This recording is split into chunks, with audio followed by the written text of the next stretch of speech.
Welcome to the introduction to Module 3, Character Forms and Proportions. Before we get into the meat of this module, there are just a few points I'd like to talk about just to kind of prepare you for the content that is ahead. The first point is that you'll be learning shorthand forms in this section, and we'll cover all the major anatomical forms of characters in a very specific way, a very dynamic way, to give you a strong foundation of building blocks that you can use to build your own character forms. So we're going to be doing shorthand forms in this section, and it'll get you up to speed fairly quickly in order to draw character forms. The next point that I want to talk about is you may be wondering why, based on our theoretical model, why forms are coming in Module 3 instead of Module 4. Why do the forms come before what is obviously shape when we're talking about gesture? Because Module 4 is about gesture. But in our implementation model on the right here, we know that when we're implementing, we want to implement forms first and shapes at the same time. Forms and shapes at the same time, but starting with forms. And very much like a sculptor, we need something in front of us first to infuse all of that shape theory and that compositional theory into. And so this is why we start with forms first, because we are realists, we're realist artists, and we want to have objects and masses that exist in a place where there is time and space, and that they are sort of implied to have sort of a mass and volume to them. And so we need to start with forms and then use those shape theories to mold the forms, which we want to try and do at the same time.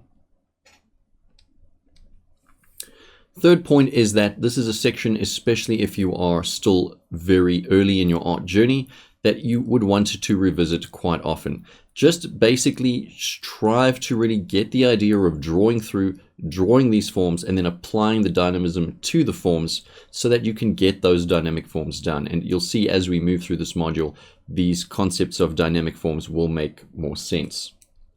And the last point, a pretty important point, I really don't want you in your mind to equate anatomy with character design or character drawing.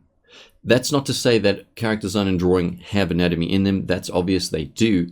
But anatomy studies really fall into the detail section, especially when we're talking about detailed anatomy, detailed musculature, skeletal structure, and skin surface structures.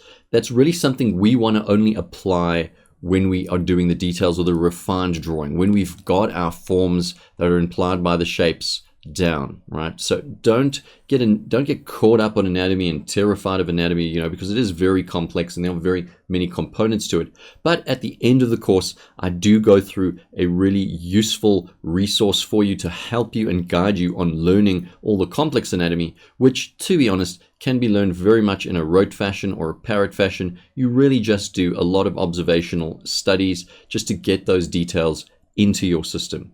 All right, that's the end of this introduction. Let's get into the meat of it. Welcome to the lesson on ideal body proportions. In this lesson, we're going to look at a basic framework for drawing out the measurements correctly of the human body. But before we do that, we need to actually understand what are proportions, right? What are proportions? Proportions are the size, the spacing, and the location of elements, right, in any particular design. So cars can have proportions, people have proportions, and so on and so forth. So they're the size, the spacing, and the location of elements. We build sort of a rule set out of these things to give us some kind of guideline as to what the correct or reasonably correct proportions of the human body should be. So something to remember is that these are really just general guidelines. And the reason we want to emphasize this is because there's all kinds of body types out there, all kinds of people out there, all ages of people, and so their proportions vary. So the ideal body proportions are really the size, spacing, and location rules of just the idealistic kind of middle-aged person, maybe a 30-year-old, a 40-year-old type of person, someone just kind of your general adult person. Okay. Other thing to remember with proportions is that when we manipulate proportions, we can get different looks, we can get different styles. So a large part of other drawing styles, for example, drawing manga, drawing Disney style work, drawing cartoons, drawing chibi style things, or American comic book characters, this really has a lot to do with altering the proportions of the general guidelines and using them in different ways to achieve different looks. All right. And then last but not least, let me say as well, before we move on to the actual body proportions themselves, that this is really something you want to learn off by heart, right? Learn off by heart. And the reason you want to learn this off by heart is if you have some idea of general body proportions that work, that look reasonably correct, then you're able to manipulate the proportions as to how you might want them for a different body type, for a different look, for a different style, right? So you really want to learn proportions off by heart. And truth be told, they're not really very hard to learn off by heart. I would recommend doing just your own drawings of the ideal body proportions, head and the hands. Draw them, stick them on your wall, and every morning just memorize off by heart the main locations of things. Okay, so we're going to look next at a diagram of ideal body proportions here. And it's drawn very basically. It's not drawn to look good. It's drawn so that we can capture some fundamental measurements of the form that we know work and that we know look generally correct, and that we can then use to draw really appealing, believable characters off of these measurements. So let's go ahead and actually start breaking down ideal body proportions here and taking a look at the measurements of the form here. So the first thing to note is that we use a head measuring system to measure everything. So whatever you've defined the head size as can be used to measure out all the rest of the sizes of a particular character. And so here we have the 8 heads system because we're using 8 head sizes, and we've drawn a very typical front view of an average kind of person, middle-aged, at this particular head height, 8 heads. In the first head, we have the head, right? So from the top of the head to the bottom of the chin is the first head. And the second head, the bottom of the second head, aligns with the nipples, right? So this is kind of the nipple line. So we know that the nipples should always be at the bottom of the second head. The bottom of the third head, we have the navel line, right? Or the belly button line, if you wish to call it that. The bottom of the third head is the navel line. And then the bottom of the fourth head is the crotch line. And the crotch lies reasonably around that position. All right. So it's not a very super ultra scientific, super accurate system. It's a general system, right? The bottom of the sixth head is the bottom of the knees, right? So it's the knee line. And then the bottom of the eighth head is the bottom of the feet, right? So the foot line. So we want to remember these very basic kind of front view measurements primarily first. But then we also have a question of width. How wide do we draw things? How wide do we draw the head and the shoulders? And generally speaking, you want to have the shoulder head length to be 2.5 or sometimes even 3 heads wide, right? Depending on how wide the shoulders are that you want. But 3 heads can look right. 2.5 also looks pretty right. And you may also be wondering, well, what about gender differences? Are there some key gender differences? And there certainly are. We'll talk about them shortly. Let's just cover some other things quickly. Next thing is, how long do we put the arms? I mean, how long do normal arms look? So the rule we use here is really that the elbow aligns with the bottom of the rib cage, wherever you may have drawn that or understand that to be in your drawing, or otherwise slightly above the third line, right? The navel line. So slightly above the navel line, we'll draw the elbow line. And that helps us define the length of the upper arm. And then the length of the lower arm is from the elbow down to having the hand meet around halfway on the hips, right? Halfway on the hips is where the hand usually touches. And in a nutshell, that is very typically the idealistic body proportions rule set. You learn these off by heart. You make sure you know the locations of everything, the general width of the shoulders, how to measure out the arm length. The leg length is kind of implied in here because of the bottom of the crotch kind of going down to the sixth head, you know where the knees are, and then 6 to 8 is the rest of the legs. You generally get a good feeling of the length of all of the elements based on the head measurement. So my advice to you once again really is learn these off by heart. It's not really a hard system. You can just really print this out if you wish, put it on your wall and learn it off by heart. However, we do have a question of gender and age differences, right? Gender and age differences, particularly gender differences, and age differences we'll cover later on in the course. But in terms of gender differences, instead of drawing out this entire 8 heads model again, having you learn another entire model of head proportions, I thought what would be much better is to really just cover the key differences between male and female. And really, there are two kind of core differences. Okay, the first one is that females tend to be shorter, right? Females tend to be shorter. So what you can really do is just draw them at maybe 7 heads or 7.5 heads, right? 7 or 7.5 heads. So they generally tend to be shorter than your idealistic male proportions. And then the second thing, which requires some additional drawing, is that we want to understand some fundamental truth about the skeletal structure of men and women. The basic rule really is that men have broad shoulders and narrow hips, all right? And women have narrow shoulders and broad hips, okay? This is just a basic symbolic representation of what I've just said. But it's useful to remember it in this way. They're not two exact proportions. But basically, you want to make sure that in men, the shoulders are broader than the hips. And in women, the hips are broader than the shoulders. And the reason this is so is the pelvis inside, the pelvis from our skeletal structure in men is usually quite narrow and more vertical.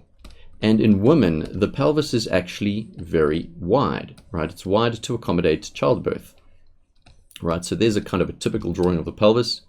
And the great trochanter, which is at the top of your femur bone, your main bone in the top part of your leg, in your top leg bone, right, pokes out. And because the woman's hips are broader, the great trochanter pokes out a bit further. So it kind of looks something like that, how the bone is. And so it sticks out further, and then the skin wraps around and goes down to the leg.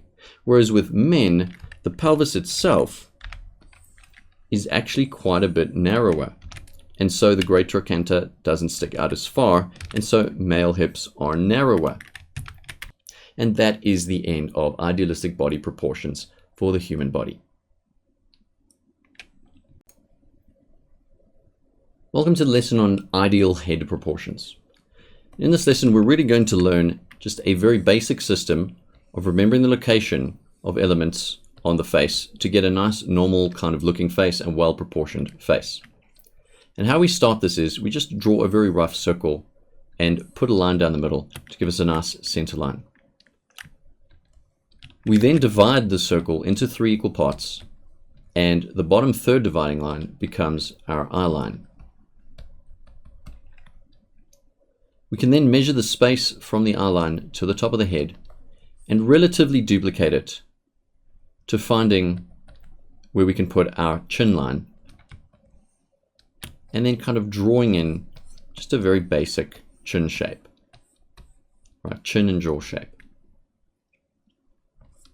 Once the eye line is placed, we can then indicate the eyes on that line by placing them relatively in the middle of halving each half of the head shape. Another way you can remember this is by thinking that there is really just one eye space between both eyes and 3/4 of an eye space between each eye placement and the side of the head. The bottom of our circle becomes the bottom of our nose. We can indicate with this with dots or ellipses.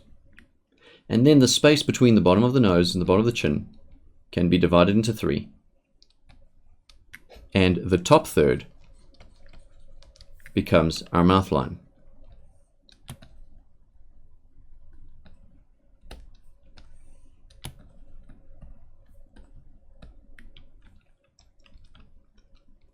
Then roughly 1/2 to 3/4 of an eye height above the eyes, we can just indicate some eyebrows. We'll keep it very simple. And the reason we want to indicate the eyebrows is because we want to measure out the ears. And the ear's height is determined by the bottom of the nose measured up to the top of the eyebrows. And this gives us the height of our ears.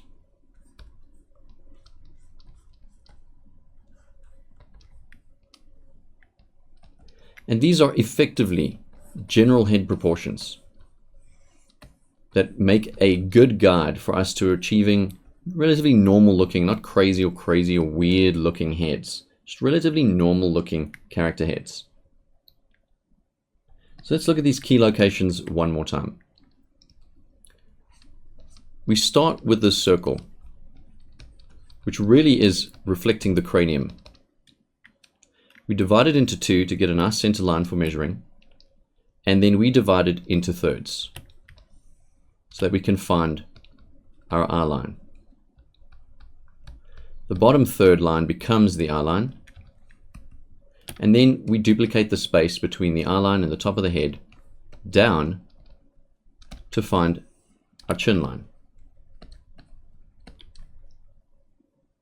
Then we place our eyes halfway between the middle line and the end of our circle, and we draw in our eye shapes.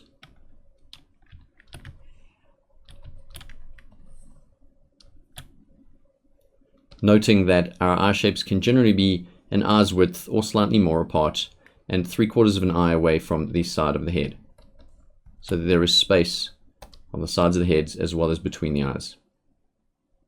Then the bottom of our circle becomes our nose, giving us our nose line. And then we divide the space between the nose and the chin into 3 equal parts. And that helps us find our mouth line, which is the top line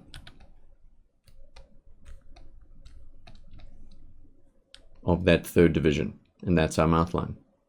And then lastly, we place our eyebrows above our eyes, and then we use the distance between the eyebrows and the bottom of the nose to determine our ear height. And those are essentially the proportions of the head from the front. Now, one great thing about this particular proportional system, by using a circle first, instead of using an ovular system, where we're dividing an oval and finding half and so on, by using a circle first, it allows us to actually create heads with different jaw shapes. For example, this person has a long face. This person perhaps has more of a pixie kind of face. And we can use the bulk of the measurement tools here, in these two different examples, to still find the eye line and the nose line. But using the basic rule of dividing into 3 here, for example, to find an appropriate nose line, a mouth line, that fits the proportions of this character's face, albeit long and slightly stylized. We can use the same rules for finding the ear height. Similarly on this illustration as well, you can use the same rules to find that mouth line and draw it in fairly quickly and fairly easily, just by remembering our placement rules of the key features. And that's why it's great to start with essentially the cranium for remembering your proportional rules for the head. Right, and those are the proportions of the head. Let's do a quick overview of the head in the side view using basically the same measurements that we've used previously, but we're going to turn things to the side. And the way we really want to start this is, instead of now having a circle for our cranium, we want to have an ovular shape for the cranium, because the head is more ovular from a side view. Right. And then we want to put our center line down that shape. Right.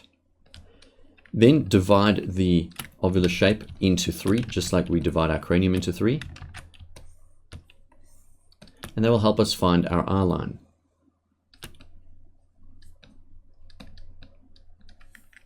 And we can then measure the space from the eye line to the top of the head and duplicate that sort of measurement down to help us find the bottom of the chin, or in this case, the bottom of the jaw from side view. We can then draw a straight line down here, draw in our chin line, and then bring up this jaw line to kind of connect around the middle of the head area with a slight arcing line.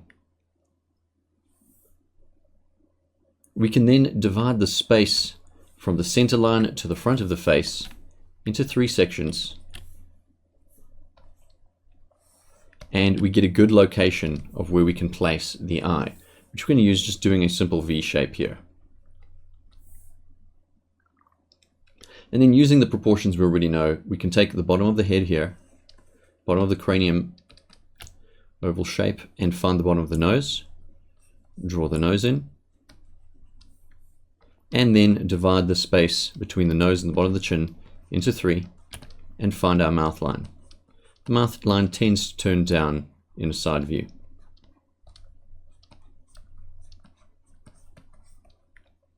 Can then draw in our eyebrow and then measure the space from the eyebrow line to the bottom of the nose line to find our ear height. And where we place the ear is just behind this middle line, right? Just behind this middle line at a slight angle. So instead of it being vertical, we're going to rotate the ear slightly to the right. Well, in this instance, slightly to the right, because the ears tend to sit at a slight angle. And we'll place the ear in there, just a general guideline of an ear. And effectively, these are the same proportions, except in a side view. You can just add the neck down here to make the drawing look more normalized. And these are the proportions in the side view. Key things to remember here is that the cranium is ovular, or you could say elliptical from side view. That the ear is behind the center line.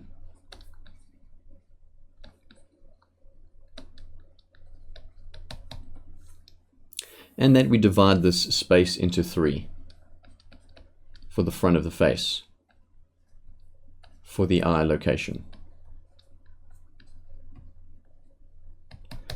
Otherwise, for the most part, all the measurements are pretty much the same. And that is a basic summary of the head in side view. In this lesson, we're going to take a look at the proportions of the hands. The great thing about the proportions of the hands is they're actually fairly straightforward, and once you know the rules off by heart, really your hands will start looking normal from moving forward. Now, first thing we want to do is draw a circle, and this circle really is going to represent our palm. It's going to be our palm shape. And then duplicate its height upwards, right?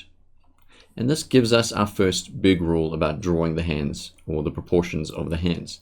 And that is that the middle finger, which I'm going to draw around this, the middle finger's height and the height of the palm are essentially roughly the same. All right, that's our first rule. Now, second rule, when we draw in the ring finger and we draw in the index finger, our second rule really is that obviously they're a little bit shorter than the middle finger, but that they are relatively the same height.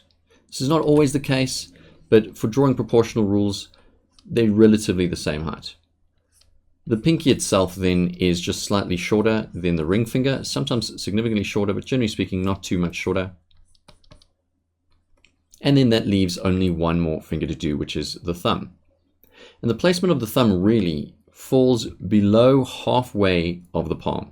What we do to place it mainly, even when we're drawing it in 3D, is that we will use a circle to indicate that big thumb muscle in that sort of quadrant here, halfway down the palm, and then draw out the thumb shape from there. And that will really give us a really nicely proportioned hand that looks normal. It doesn't look too crazy, and everything's relatively well connected. And so our 3 rules really is that the middle finger and the palm have an equal height, right? Our second rule really is that the ring finger and the index finger are the same height.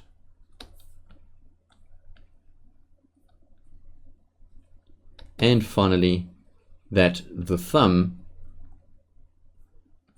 falls below the halfway mark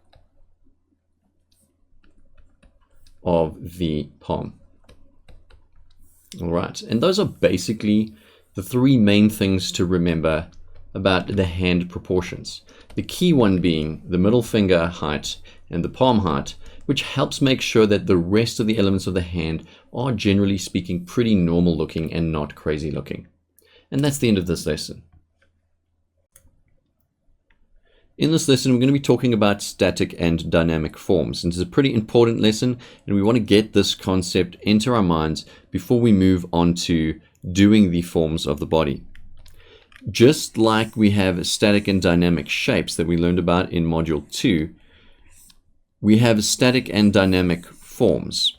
So for example, this sphere presently, if you were to ask which direction it's moving in, it's pretty unclear. Like, we don't really know which direction it's moving in. It's basically not moving in any direction.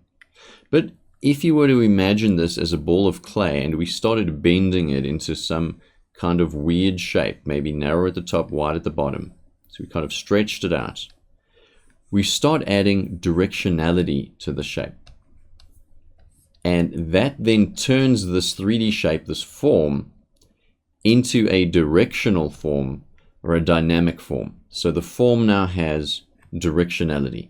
It's no longer static. It appears that the shape of the form or the general structure of the form has some kind of directionality to it.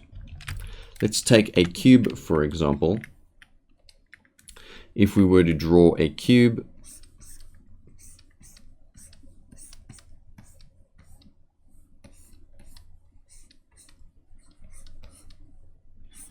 just your typical cube. That's a very isometric cube.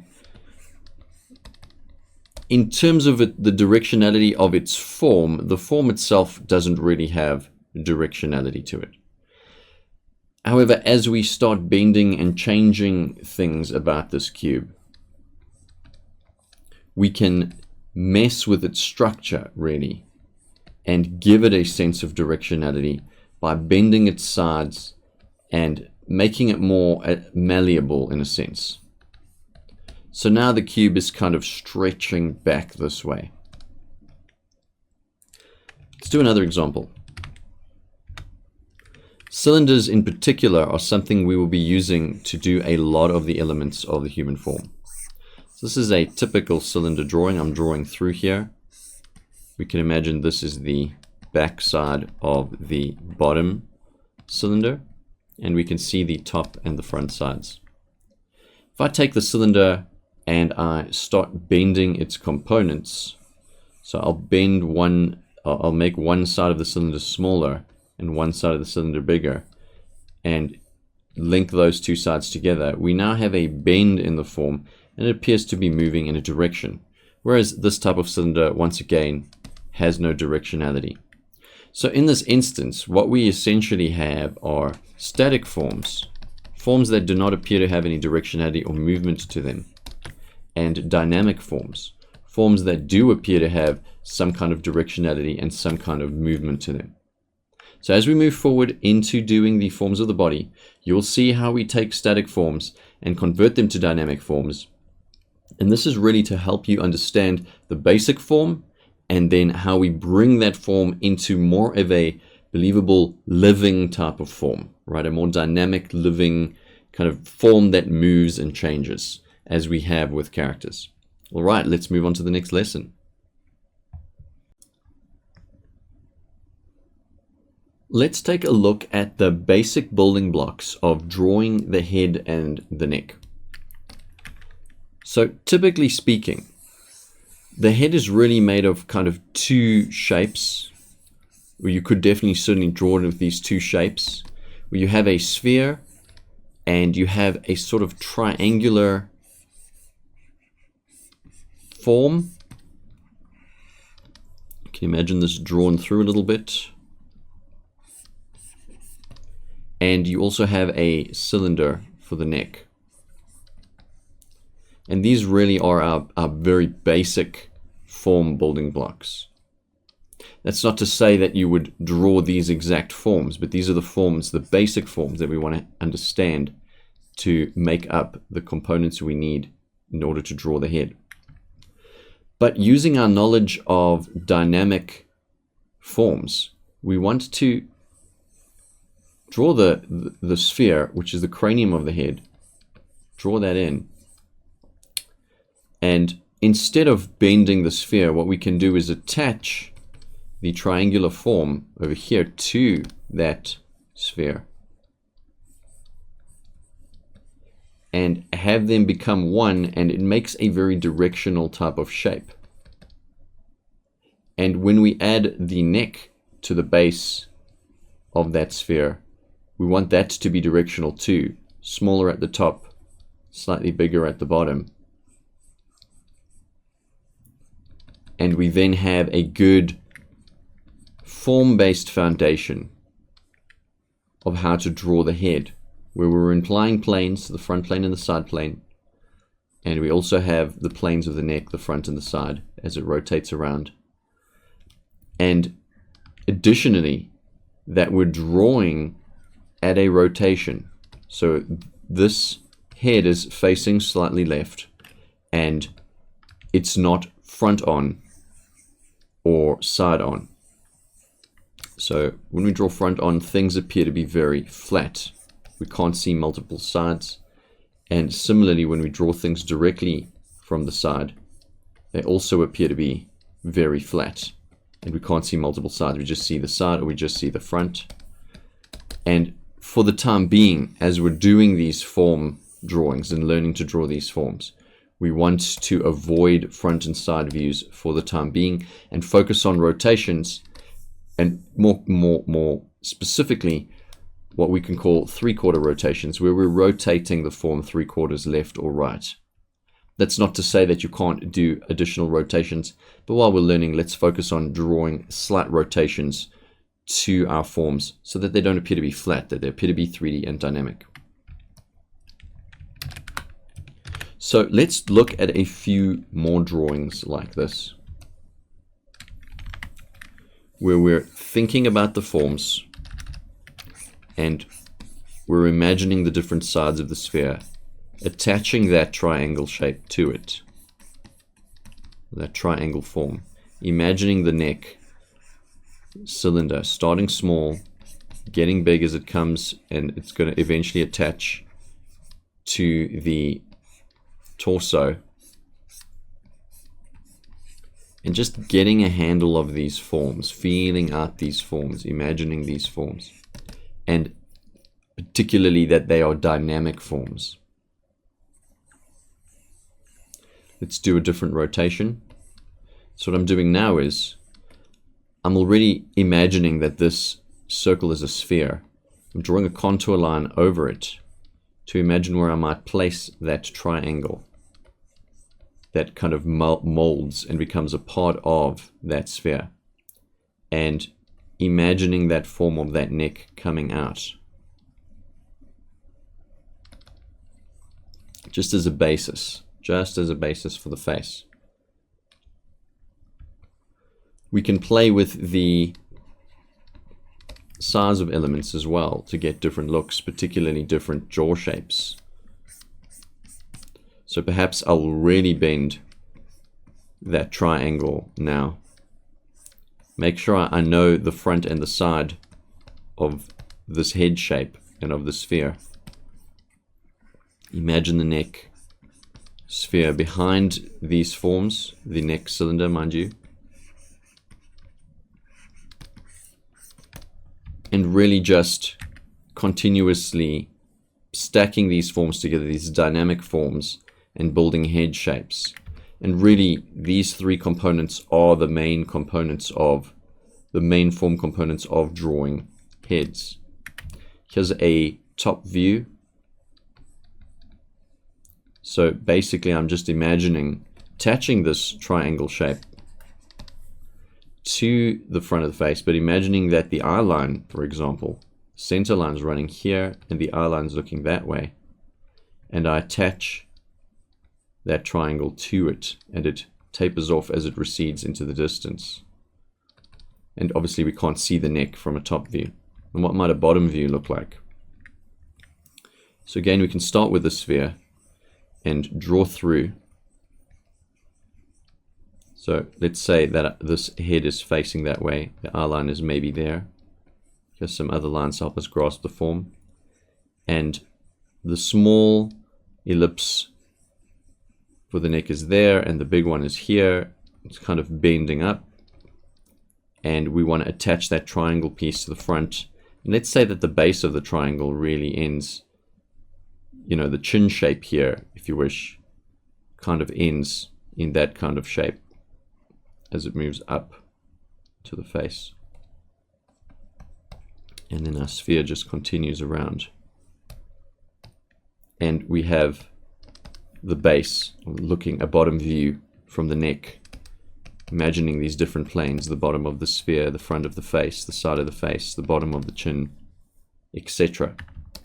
And so what you want to do with all of the forms that we'll be drawing is grasp these basic forms: the sphere,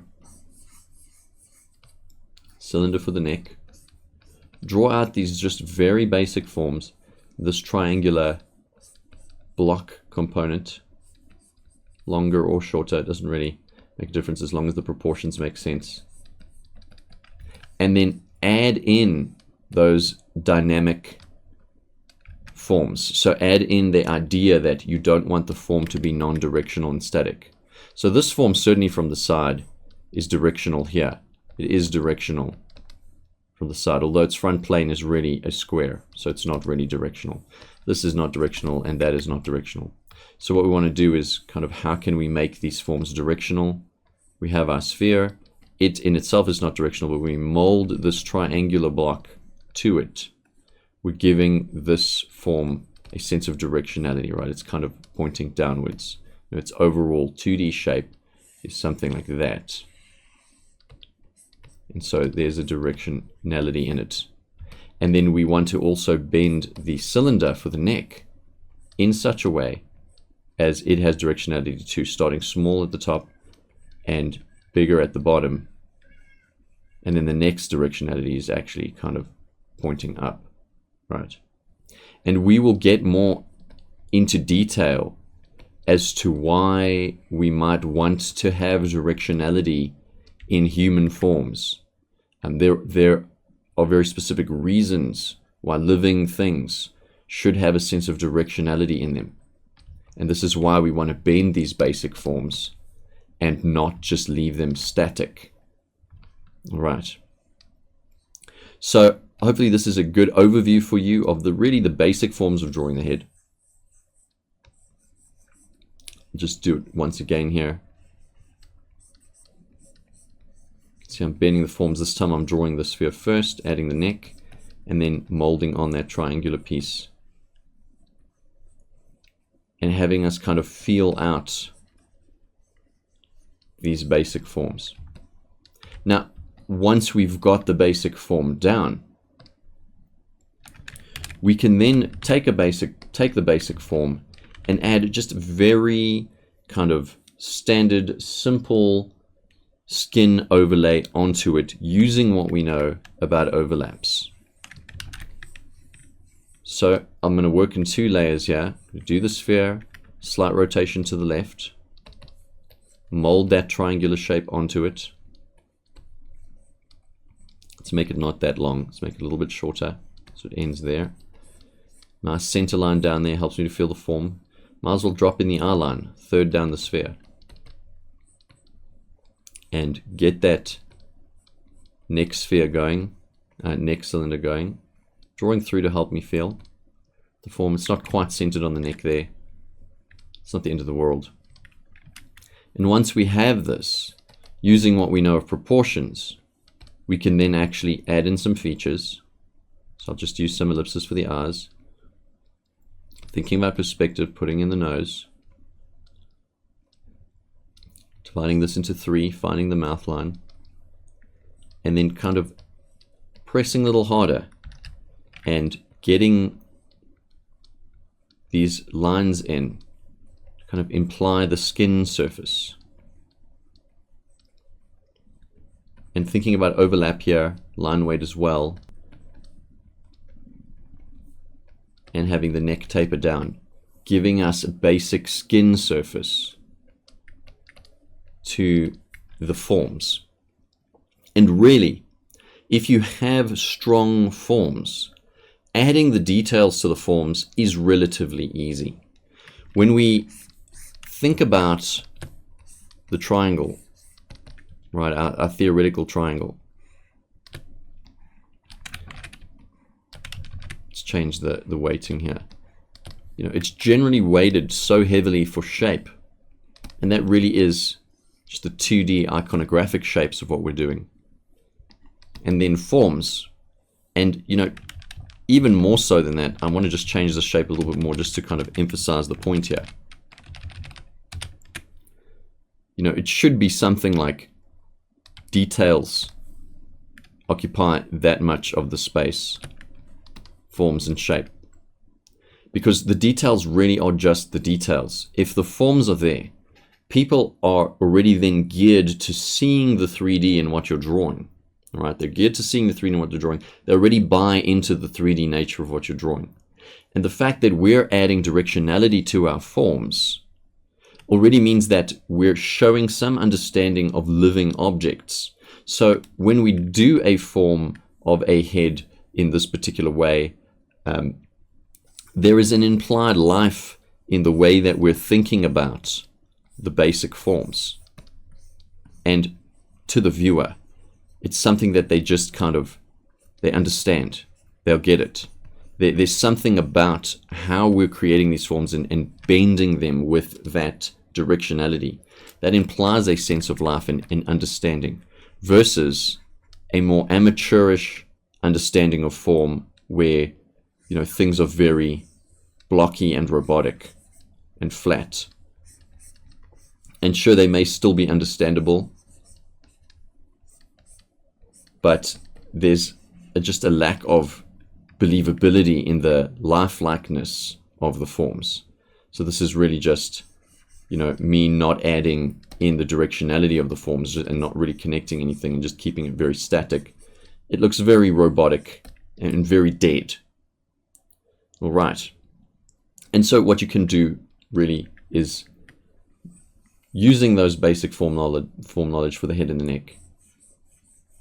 Just really connect those parts. Use your proportions knowledge when you want to add features. Keep things directional. And then add, even if it's just a very basic understanding of the skin surface level of the forms. It's okay. Here you can be a little creative.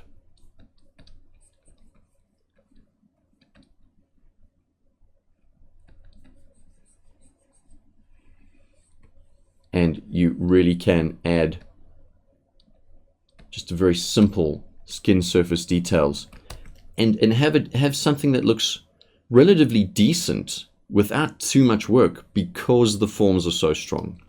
Strong forms. That's what I want to emphasize to you with this. So hopefully in this video you've got a good overview of really how to easily just add those surface skin details onto the forms, as well as obviously how to construct the forms.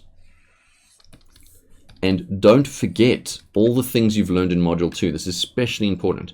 Don't forget what you've learned in Module 2 regarding loose lines and overlapping lines to show overlaps and things that are in front and behind.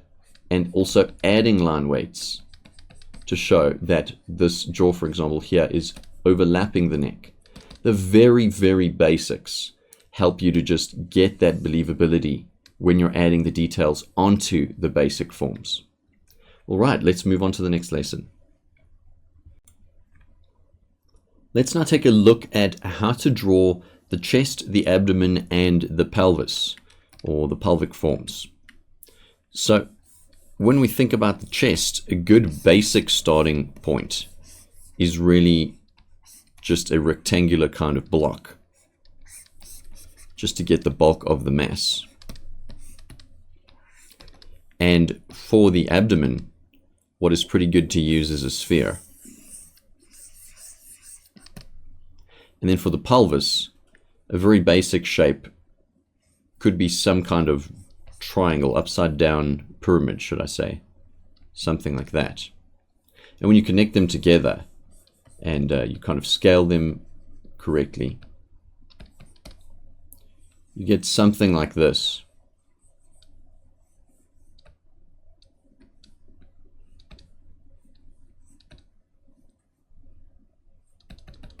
Which, you know, for rudimentary purposes makes some sense, because there's always that point of rotation in the abdomen here. So we know that the abdomen can rotate. And so it seems like a nice hinging point. But when we take these very, very basic forms and we start bending them, we get somewhat different types of forms. And I'm going to show you the forms that I like to use, just the very basic forms that I like to use, the dynamic forms, for drawing the chest, the abdomen, and the pelvis. And there are forms that really help add on the arms and the legs and the head and the neck. So we take that block and we kind of start bending it on all of its sides.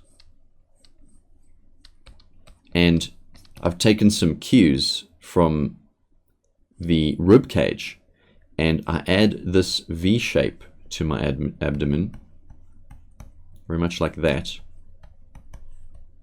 And so I've taken that basic block shape and really modified it into this shape. Just going to draw through here so we can see the sides. Modified it into this type of shape. And this upside down V shape really is great for slotting in the abdomen, which I keep a sphere because it really actually works really well as a sphere. It doesn't need many changes. And so you now have the chest kind of plugging in nicely into the abdomen in terms of the basic forms. And then what about the pelvis? You know, the triangular pyramid shape is a bit harsh. It's a little bit harsh for a pelvis. And so what I do again is really apply that dynamic shape theory and bend the form in a way. I'm going to just rotate it a bit forward here so we can see the top. And I use an ellipse. And instead of it being square, so this shape would be really something, this form should I say, would really be something like that. But instead of having it square, I have it round. And I make it kind of like a cup, or a teacup type of thing, kind of a very pointy bowl, if you wish. And what I like to do is draw ellipses on the sides of it, running through. So that would be seeing through the form there, and over here this would be the front ellipse, as zones that we can plug the legs into when we get there. But really, without getting too technical, we're really just taking this upside down pyramid and using an ellipse and still getting that pyramid shape where the form would really be having these types of contour lines on it. And if we drew through it, it's really very much like a cup. And I find that works particularly well when you add it to the rest of these forms. So in a nutshell, really, these are the forms, the typical forms that I use pretty much all the time when I'm drawing, which are basically just dynamic versions of those basic static shapes, right? And what's great to do, before we get to the skin, adding kind of basic skin layer on top of it, but what's great to do is play with the various angles and rotations. So you can see I drew in a 3/4 there previously. Let's just go back to that. So this is very much a 3/4 view, and 3/4 is great because we see the front, the side, front, side. Here we can see the top a little bit, front and the side a little bit. And we can add those ellipses and it gives us even more of a side view of where the leg can plug in. But to really realize that the joint here, if you want to call it a joint, this pivot point of the abdomen is great because the chest can move sort of forward on the pivot point. It can move back on the pivot point. It can move side to side. And these are things we really want to get used to. Get used to this idea that we can actually pivot these basic forms and even twist them.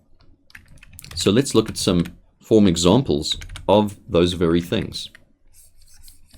So here I'll do the basic chest form, bending those sides, putting the sphere in there, and then ensuring that the shoulder line here, really that's what that is, the shoulder line, and the line of the pelvis are not parallel to one another. All right. And using center lines as well helps us to understand what we're doing in terms of the direction that these forms are facing. So I have a center line down here, and we can see that this is facing that way, that's facing that way, and this is also facing that way. And so here we have a chest that is bending to the left on this pivot point, yet the pelvis still stays at an upright angle. So you could say that the vertical tilt of the pelvis looks like that, and the vertical tilt of the abdomen, of the chest, looks like that. We'll get more into detail on tilts later on, but something to think about for now. We can also do twisting. So we can have the chest over here, excuse me, facing to the left, just bending those lines. Chest faces to the left, and we can indicate that with the center line. Its curve points to the left.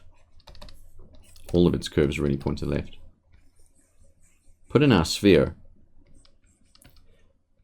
But then, when we add the pelvis, change its center line and have it curving to the right. Obviously the back here won't curve, but for the most part its center line curves to the right. And so now we have a twist happening in the form, which is totally possible. Your chest can face one way, your pelvis can face another, and this adds some nice dynamism, especially to your poses. Using these basic forms and really using the stomach or the abdomen area here as a pivot point, right? It's a sphere that can pivot.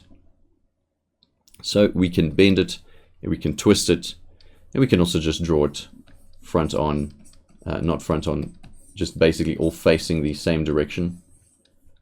We want to always draw in 3D. Using these basic forms, center line on the sphere, center line on the chest, center line on the pelvis, and we can see multiple sides, which is great. And now they're all kind of uniform. This is a bit dull in terms of posing because there is a parallel between the shoulder line and the pelvic line here, right? We don't want that, generally speaking. But nevertheless, still looks 3D, and you can still feel the weightiness of it. Let's take a look at adding some skin onto these forms. So I'll draw it again. It's good practice. Just keep redrawing. It's very simple, and you can see I'm very loose. I'll always encourage you to be loose when you're drawing, especially drawing your planning forms. Don't worry too much about proportions for now. Just be loose and free and just fill out the forms. And so here we have that basic model again of these forms. Dynamic forms once again. We have directionality in all of the forms, obviously barring the sphere, which you could add directionality to it if you wished to make it more of an ovular shape. But it's up to you. And when we want to add surface detail to this,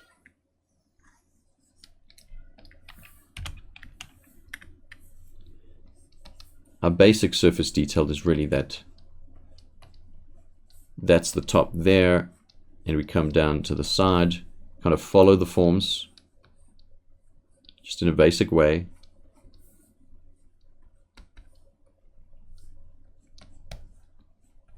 And without too many lines, we can get some good surface detail. Good kind of even imagine from this, because of how we draw that upside down V, that perhaps the chest is somewhere around here, just above the rib cage. Maybe this is a male form.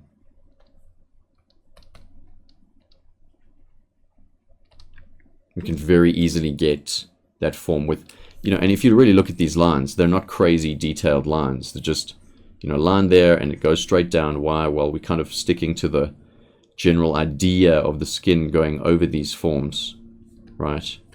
And we can get a fairly convincing skin view based on the form. So if the form is strong, drawing the skin is not that hard. Obviously, sure, we want to have that anatomical knowledge, which we have to learn by observing and copying anatomy from anatomy references, right? So that will really add to our understanding of the form, but and really give us the little micro details when we're adding little bumps onto the skin surface. Like here, this is the ilium crest from the actual pelvic bone. It adds that realism, and here I can add the acromion, which pokes out just before we hit the deltoids of the shoulder. Anatomy gives you these things and helps you to know where to place things. You know, when you're studying complex anatomy, more detailed anatomy. But the bottom line really is that it's all defined and all based on the strong foundations of strong forms. All right. Let's do one more example. Let's just go through it one more time, just so it's super clear. We're bending that basic box. We're bending its sides. We're adding directionality to everything. Drawing through. I'll draw through more on this one, just so we have a much clearer picture.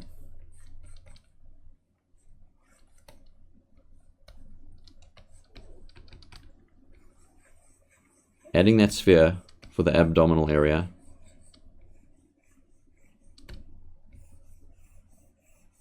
And then we're really changing the shape of that upside down pyramid and imagining it kind of goes down like that. Let's change the middle line to that. And we have this 3D structure happening on that form. And then once again, we just draw some simple lines conveying how the skin is falling over these forms, almost like cloth falling over these forms in a sense, kind of tight cloth. And we know the arms will plug in somewhere around here. Just do a line, the skin falls down, down, and we can stop there because the legs are going to come in. The crotch is here, a line there, add in the shoulders, but we know that the head is going to plug in somewhere here probably. So I'll draw these ellipses just to show these points. Generally don't need them, you generally just stack the forms on top of each other. And also this upside down V does imply the rib cage area. And we have a fairly convincing form. Great. That is the end of the chest, the abdomen, and the pelvis basic forms video. Let's now take a look at the basic forms of the arms and the legs. The great thing about drawing the arms and the legs is that really the simple cylinder is the basis for those forms. However, we really want to use the dynamic form version of a cylinder, because a cylinder on its own, without any directionality, it's kind of dull, it's kind of boring. It doesn't seem to show off the movement or the life that is happening in those limbs. And so what we do is we create this type of shape where we curve the cylinder and have one end being larger and another end being smaller of the particular form, and that gives us that directional flow. Now the great thing is that arms and legs, both the upper arm, upper leg and lower leg, are made from really this shape, just in terms of their basic form. No anatomy, just their basic form. And you would be shocked at the poses you can achieve just using these basic forms and all the basic forms we've learned so far. So for example, if I did a quick chest here, center line down the middle, and I wanted to add 2 arms to the form, I would add 1 cylinder that we were bending, and then I'd add another. And on this side, let's change the initial curve. So instead of this curvature angle, we will go to that curvature angle. I can then add a different direction to the arm. So you might imagine that this hand might be facing upwards based on the arm position. And this hand, we may be seeing the palm, the top of the palm, based on the arm direction happening here. And this leads into something called opposing curves or opposing curves theory, which I talk about primarily in Module 4. But it's applicable here because both the legs and arms work in this particular way. So before we move on to looking at the legs and the arms in a little bit more detail, let's just remember that really we're drawing a cylinder. And the cylinder has an ellipse at the top, a drawn through ellipse at the bottom, and we just connect the edges and we have a cylinder. We can rotate the cylinder in our minds. We have more of a circle here, slight ellipse, and we're just connecting the big one in the foreground to a slightly smaller one in the background, because things get smaller as they recede, and we have an ellipse at a different angle. And what we're doing is we're taking this elliptical shape and making it dynamic by bending the walls and changing the size of the initial ellipses that we use to define the outer planes, or the top and bottom planes, from the side planes. Alright, let's look at arms and legs once again.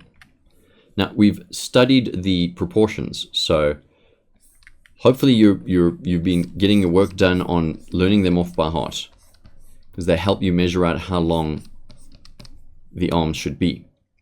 And you may have noticed already that in particular when I'm drawing out the forms, I don't tend to add little joint balls to things, apart from obviously the pelvis and maybe a knee, but generally speaking, I don't add these joint balls because really they're kind of strange to draw on top of when you have this weird ball in the middle of an arm or a leg. So what I will do instead is really just have the forms be relatively where they should be. You don't really need those joint balls there. And then proceed to draw in the bent cylinders. And I can then just really kind of measure the length relative to the rib cage, where the rib cage supposedly is.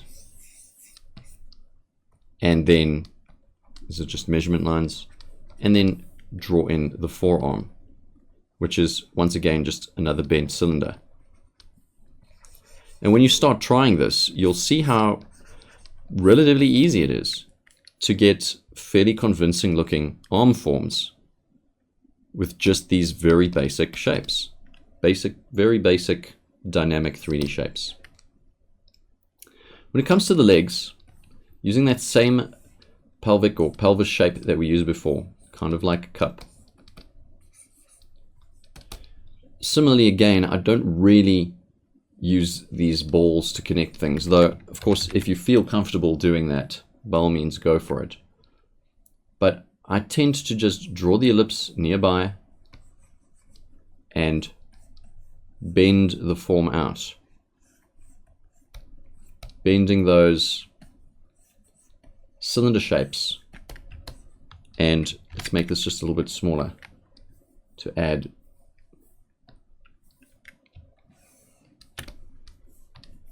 the lower legs, and really just make it a pose. So if that's curving that way, the next part will curve that way. Similarly here, if that's curving that way, the next part will curve that way. This is opposing curves theory. And again, I just draw in that ellipse, and I have some fairly three-dimensional and lifelike looking limbs. And once again, if we don't apply the principle of dynamism to these forms, we get very static, blocky, unrealistic, non-living looking drawings. So here's me using the pyramid, and if you can imagine me trying to figure out how I'm going to attach the leg forms to it, it's no wonder that a lot of beginners don't end up drawing the anatomy in any kind of particularly realistic way, because they're trying to conform these bulky forms into anatomy. And the forms don't really have the dynamism that real anatomy has, whereas dynamic forms do.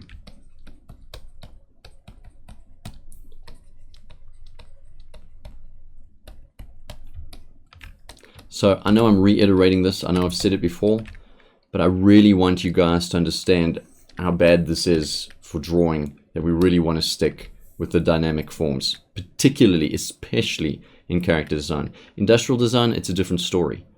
But for character design, for human beings, we want to stick with dynamic forms. So let's draw an arm and a leg. Just the basic forms once again. I'm going to bend that cylinder that way and bend this cylinder this way. And you can notice that I always have the bigger cylinder at the top, the bigger ellipse at the top, and it bends down into a smaller ellipse. And then we will do a leg shape. This could viably also be a leg shape, but nevertheless, let's do a leg over here. Same basic form. And what we want to do is just imagine it's the skin wrapping around these forms. So I know that there's a kneecap and so forth.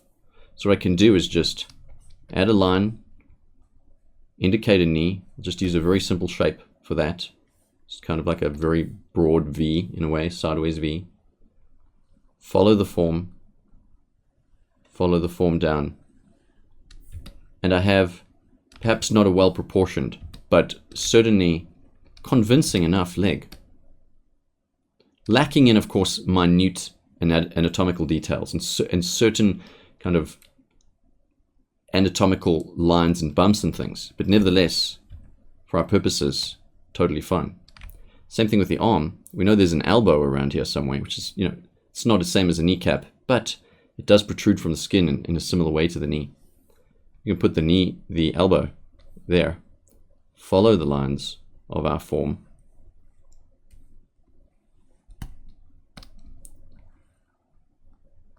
I'm implying some overlap here because of the way the joints work. And there we have an arm. And of course our hand would then go here. So essentially, it's the same as the previous two modules that we've done, the previous two lessons that we've done. We were doing the head, we were doing the chest and the pelvis and the abdomen. We're building basic forms, very basic forms. And then we're allowing the forms to determine what our skin layer, if you wish, looks like. And when we start learning anatomy, your mind will be expanded to how easily you can actually draw anatomy because of this basic dynamic form structure, and also particularly following the rule of opposing curves that happens in the forms, in all of the forms. The head, the chest, the abdomen, the pelvis, and of course the arms and the legs, and even the hands and even the fingers. Everything opposes. All right, that's it for arms and legs. Let's move on. Let's talk next about drawing the forms of the hands. Now, contrary to popular belief, hands are not that hard to draw when they're in basic poses. When you're starting to do more complex poses with the hands, things do get a little bit tricky, but the forms themselves are fairly basic, and usually you can work it out without reference. So, much like the other forms, we start with a basic set of forms. This would be our palm, just a block.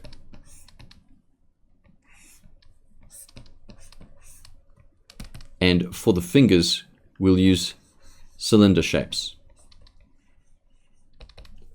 Just as we've done before though, these types of basic 3D forms are not good enough for us. Why? Because they're static. And so we're going to basically do what we do and bend them at least bend them in a way that is very similar to the way the actual anatomy bends to some extent. So for example, we'll start drawing our palms like this now, where we're bending the sides. We have a smaller plane at the bottom and a larger plane at the top. This is where the fingers connect. And we'll need a decent amount of equal spacing or markers to know where to put those 4 fingers. Then using our proportional guide, we can also mark just a circle or some kind of marker to help us know where to place the thumb. And then as for the fingers, they really follow the opposing curves kind of rule, where we're using cylinders that we're bending and bending them in a way that makes sense where the curves oppose. So we have the curve going that way, that curve going that way, and then the final curve going that way.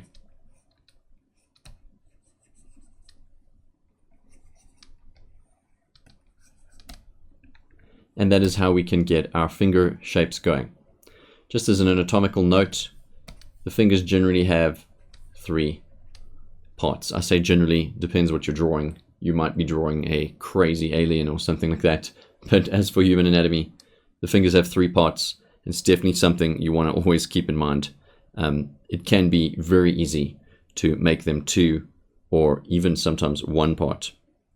The thumb the thumb does in fact have 3, but because one of the joints is on this area over here, built into the palm in a sense, sometimes you don't illustrate it so obviously that it's the first part of the 3. So let's draw some hands using these forms, these dynamic cylinders and this dynamic palm shape, using what we know of our proportional guide, that the middle finger should be as long as the palm, that the ring finger and the index finger are roughly the same height as one another, slightly shorter than the middle finger, and that we place the thumb just below the halfway line of the palm's halfway line. Right, and we're going to use opposing curves theory to help us get these elements out. So first off, let's just do a basic 3/4 angle hand structure, and we'll bend those sides with that basic form.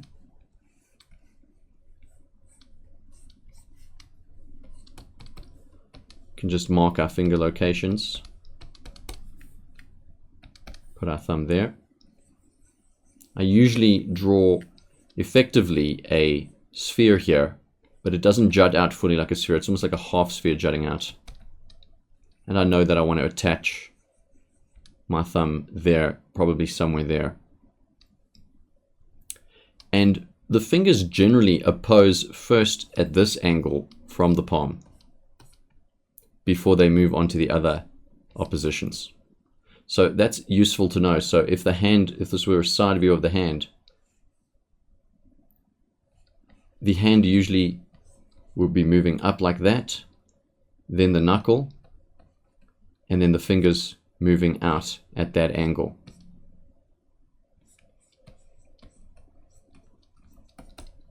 Maybe that looks a little abstract, but nevertheless. So here we can insert these base ellipses and make our shapes, our bent and dynamic cylinders, kind of sizing them as much as we can to the size of the fingers, the size that the fingers should be. So here's the middle finger. I want to measure that length out nicely, make sure the middle finger doesn't get too long. It's actually already too long in that joint. This one is already too long as well. Let's just adjust that.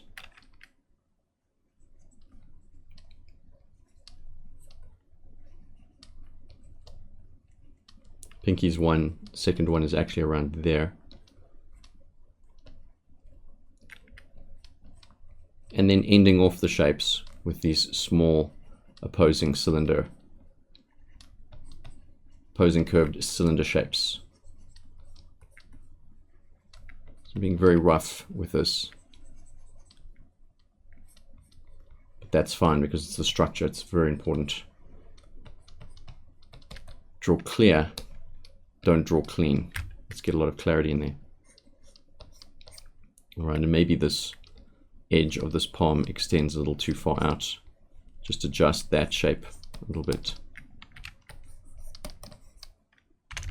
And similarly with the thumb, it has three parts. The first part's sort of being here, this being the second, and here's the third. And in fact and indeed, the palm, while we certainly do bend this side of the palm, as we're bending these front sections of it, the side view of the palm is not completely straight either. We want to have a bend of sorts based on the pose of the hand, that the palm's block, if you want to call it that, or the block of the palm, or the basic form of the palm, is bending in some way based on the pose. So here, it's not illustrated well in that regard, but we want to have that bend, that it's clear that the side of the palm is also bending.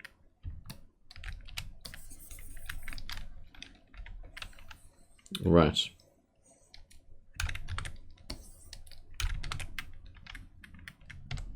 And I'm going to lighten this just as we put the skin layer on here.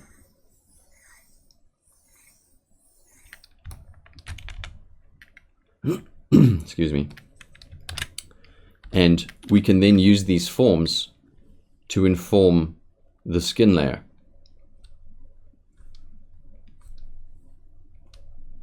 You can see I'm just doing it very loosely here. The great thing about hands in general is that most people have them, and so most people have a reference right in front of them if you do find that you're struggling to draw the hands.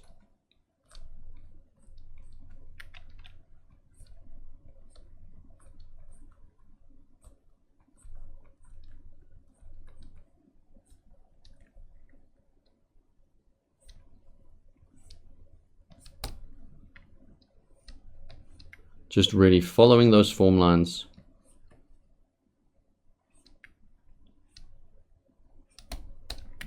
And adding just a very basic skin layer to those forms.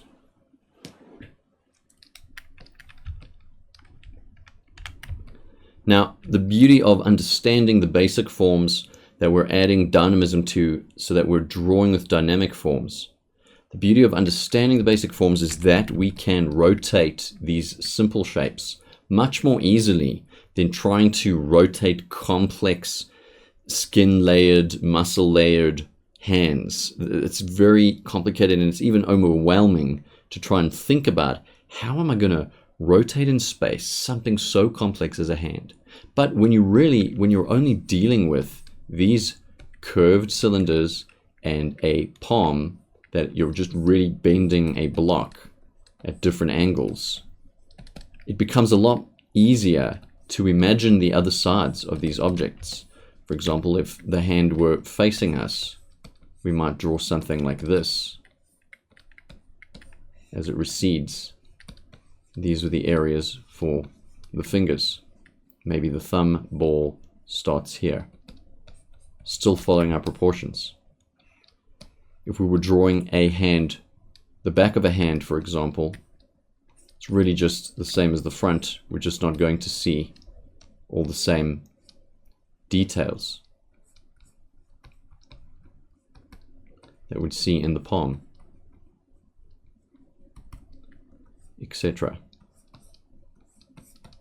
And you may see me, especially in the demos that we're going to be looking at, doing the hands, especially when we're doing big drawings, doing the hands in a way where I will mainly just place down one form, like this, and then indicate the fingers in whatever pose the fingers are doing.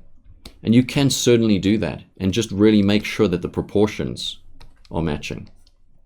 because when it comes time to getting in those final lines, not for the finished piece, but for the final rough, you can then add the forms and take your time in really getting the hand to look how you want to. And bending the fingers similarly is simply a matter of placing the tubular forms at different points of rotation and different points of pivot from one another, keeping in mind the opposing curves rule. So this finger is kind of bending in a very awkward way.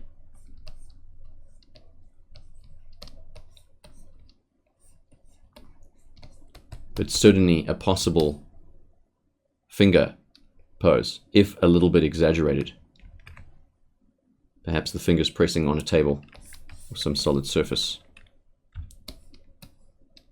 So in a nutshell, these are the basic forms of the hand. And I would definitely encourage you, of course you do have assignments regarding this, but I definitely encourage you even now, give it a try. Give it a try and see how successful you really can be with just these basic forms and following the rules of opposing curves. If one thing curves the one way, the other thing will curve the other, applying throughout anatomy. That's the end of this lesson.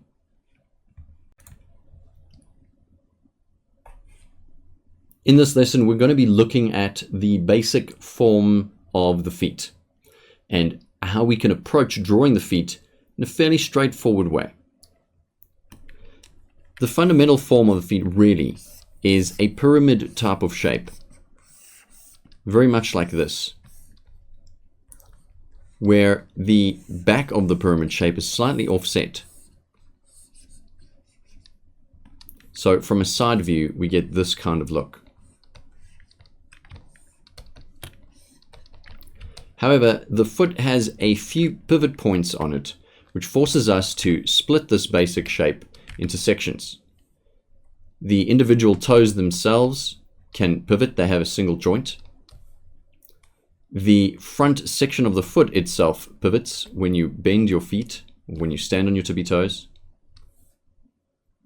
And then the heel, where the lower leg connects into, is a split point as well that we want to draw as a separate form. So when you convert these basic understanding of these splitting areas into 3D, we end up having a basic structural form that looks something like this.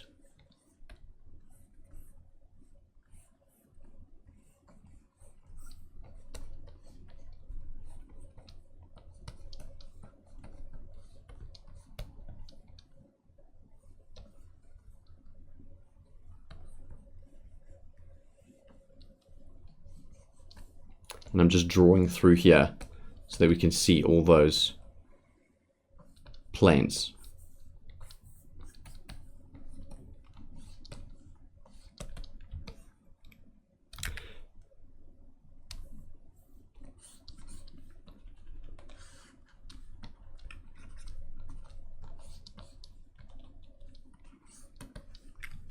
The toes, the front of the foot, the arc of the foot, and the heel. These are our basic sections. Now, as we have done previously, we can take what we know about these sections and we can then add opposing curves theory to them. So at that same angle, if we take those basic 3D shapes,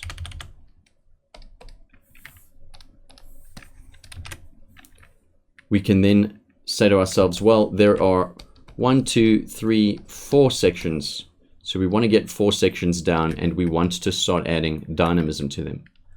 For argument's sake, let's start with the arc of the foot.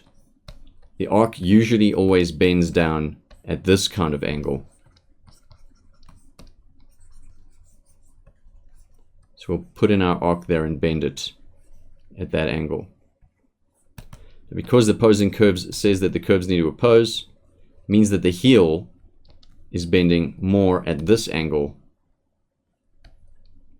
Let's bring it down a little bit. Just like that. And draw through here just so that we can see the forms a little bit more clearly. And that means the front section of the foot, in a general sense, before we add the toes, bends up.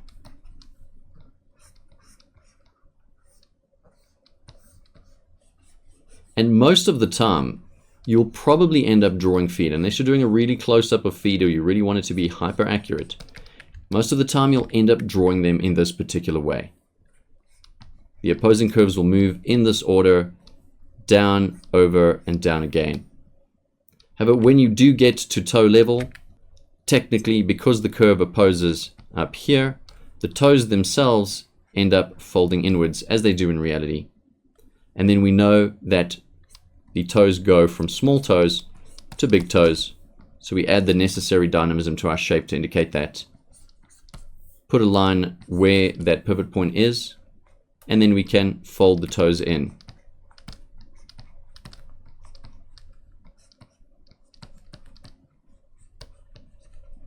Getting our basic foot structure. A key thing to remember is at this top area over here is where we have the lower leg plugging into. So let's get a leg design in here quickly, some leg forms. And in our planning, we may want to use just the very simple basic form. But when we start wanting to really draw that foot out, we can then apply over that basic form the basic opposing curve structure that we know about. And we keep following the opposing curve structure as we move over that, and it gives us that overskin layer of the feet. So really, we want to just remember those primary pivot points. The toe pivot point, the front of the foot, and that the heel is really a separate section, in a way, from the arc of the foot. When we then apply our opposing curves structure to this, the arc usually always arcs in this particular way. And that also helps us when we're doing an anatomical drawing to draw that interior section of the foot that curves inwards on the inside of your foot, whereas the outer curve is more of a long curve, the inner curve is more of a narrow curve, and there is the big toe. And the opposing curves, even in this flat 2D view of the foot, still at work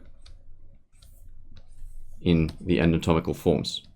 Nevertheless, as we draw over this in a 2D kind of view, just for understanding reasons, we can see how the opposing curves work.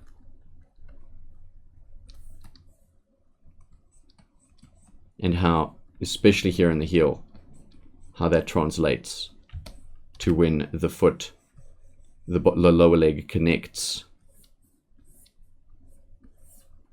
to that section. In a nutshell, these are the basic forms that you can use to draw the feet. There are a million ways to draw things, but structurally this is a very solid way for you to grasp drawing the feet, particularly learning the opposing curves structure of these 3 or 4 basic sections, depending whether you're drawing in the toe section or not. And that is the end of this lesson. Let's move on. Welcome to the lesson on drawing the breasts. Now, when we think about breasts, one of the key differentiators with breasts is that unlike all the other forms that we've done so far, breasts don't have a bone structure to them. They're very soft and they're very malleable to an extent. But the basic form that we want to use is really just a spherical type of shape, at least to start with. And then when we bring it into a dynamic sense, we kind of want to bend it down where it has more of an egg-like shape, if you will. Right, more of an egg-like shape. I'm drawing these contour lines on top of it here, on top of this form here, just so we can get a feeling for its form. And even if we rotated this particular form, it would very much be similar to an egg.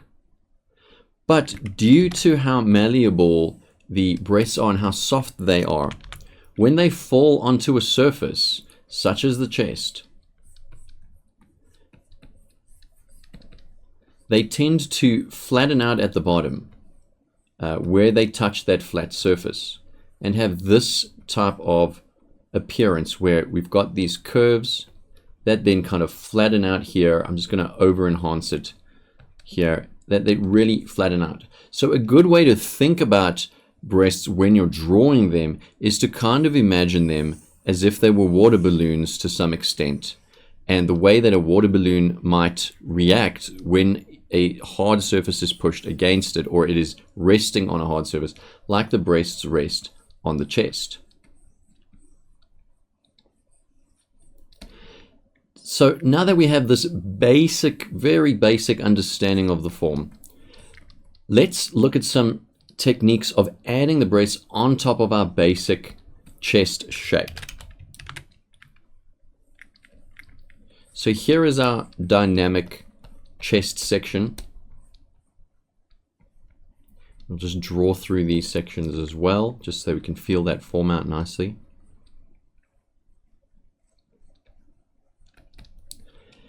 And put a centered line down, which can definitely guide us. Now, in terms of human anatomy, the clavicle connects here, and the clavicle is really the collarbone, which would extend out underneath the skin surface off onto joining the scapula and then connecting to the arms and so forth.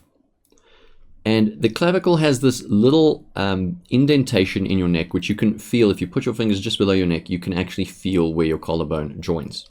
And it just so happens that this is a great location to start mapping out where you want to put the breasts. Remembering their form and also remembering that they're going to flatten on one side. So in order to map the breasts out, also remembering your anatomy and your proportions, also remembering your proportions, you want to draw those shapes in and those 3D forms in and then kind of flatten them out and imagine the form coming down here as well and have it kind of flatten out. On the near side breast, we don't see the flattening as much. Something to remember, however, is that in terms of musculature, the breasts do not actually connect. We would never draw a line down connecting the breasts from that point, because in terms of musculature, the breasts are part of the pectoral muscles. And the pectoral muscles tend to, at the sides, bend out and tuck in underneath the deltoid, right, which is the shoulder muscle. So it's important to know that while we want to have this form here, and certainly if we did some contour lines, we'd have this type of shape happening, just know that the muscle does curve out and up as it goes underneath the shoulder muscle. You generally don't see it that much in a 3/4 angle on the far side of the far side breast, but you do see this flattening effect. And technically speaking, its lines would fold underneath the shoulder on that side. And that is effectively how you draw breasts on the form. Remember the malleable nature of it and the water balloon type of shape. And what happens when we lay that water balloon down on a surface that is flat, it's kind of going to get flat on that one side. Think about it like that. And a good way to also remember laying it out onto the chest is using that clavicle indentation, and you can see it almost makes a heart shape, which is a good way of at least helping you figure out where exactly to place them and remembering the actual contour of the forms as you place them on the chest. All right, so that's just a basic guide on how to place the breasts and the basic forms of the breast. The sphere that we're kind of stretching out to this shape. And once again, we don't want to forget how malleable the breasts are and how soft the breasts are and how they're affected by gravity. So as a basic form, those are the breasts. Let's move on. Now that we've learned these kind of core forms, let's do a demo where we're going to draw the front and back of a male form and the front and back of a female, the entire body, all in one go, just using the big major forms. We're not going to put in crazy hand details or anything like that. We're just going to get the basic feeling using those forms. So I'm going to start off here with a guy I'm just drawing the basic head form. Nothing too crazy, nothing too hectic.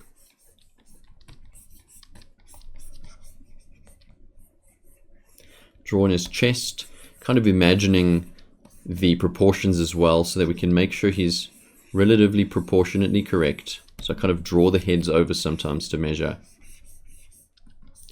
And our bucket shape, sort of cup shape, should I say, teacup shape for the legs.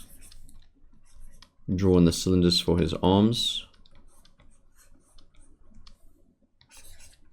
You can see I'm very loose with how I draw these. Just checking that that elbow touches the bottom of the rib cage. Good measuring system for the proportions there. Put that one in. And also remembering that we really don't need to draw in little circle joints. If you really want to, you can, but you really don't need to. And when you have a more developed anatomical knowledge, you really just draw the anatomy on top of these forms. You don't really need this indication of joint to know that the joint is there. Let's just make him a little bit smaller so we can fit his full body on. I'm going to draw in his legs. And something I can say as well that will be quite helpful for you is, while you're drawing, try to keep the proportions right while you're drawing. But if you mess up, don't worry about it. Just erase it or just use an adjustment on it and get it to the proportions that feel right to you, or at least that are the proportions that you want, or based on the idealistic proportions, which will make sure things look right. Okay. So here I can check. I'm just going to press hard. Do it one stroke. 1, 2, 3, 4. We're relatively right there. 1, 2, 3, and 4, and we're relatively right there. And his proportions are okay. His proportions are okay. His shoulder width, just checking that and just roughing it in a little bit more, drawing through to feel those forms. And speaking of drawing through, you might find that after a while you get very used to the idea of the forms, that you may not draw through everything. You'll kind of do it more in a shorthand sense and really just have center lines down things to help you kind of figure out and understand where the middle of objects are and where the middle of the forms are. Let's just connect his neck more there with that sphere, and we'll draw through there where it connects to the base of his head. All right, and for the hands, for the time being, we're just going to put circles there just to indicate them. And then I'm going to draw a back view of this same character. Just imagining those forms, and perhaps his neck is plugging in over here. Using a cylinder for that. Kind of tilting his chest a little bit, imagining the back of his torso. And because the front view is right here, the back view, it's going to be easy for me to really just kind of copy across most of the measurements so that my proportions are roughly the same. You can see I'm very loose, and it really is just structural, very, very structural drawings. Get the structure to read relatively fine. This doesn't have to look nice or neat or pretty or anything like that when you're doing these forms. And you can as well see the opposing curves constantly at work in the form, getting a very believable looking human form quite easily. Not much effort, just bending those forms and keeping them nice and dynamic. And usually one side of these cylinders is bigger than the other in terms of the elliptical sections, so it gives us that directionality in the forms.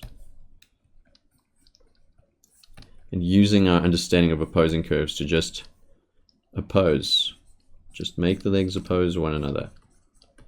Cylinders, and we'll then draw the back of these triangles in this instance. It's triangular forms, so they're shorter at the back, longer at the front. And there we have just a very basic, very rough form sketch of the male.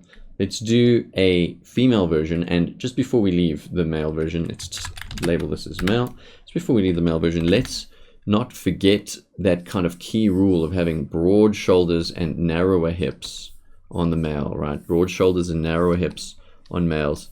And then we want to have shorter shoulders and wider hips on females, right? Wider at the hips. Let's now do just the rough version of the forms of the female. And we'll start very much the same way. Start with the male forms, get a cranium shape in there, attach our jaw shape to that. Keep it rough, keep it loose. I'm going to put the chest in here before the neck. And we want to remember really that we want to keep the shoulders narrower on the female and the hips broader, just as a general rule for getting that very feminine look in. And our cup shape for the pelvis, adding center lines down things to help us understand center. Can draw through as well to help us just feel out that mass.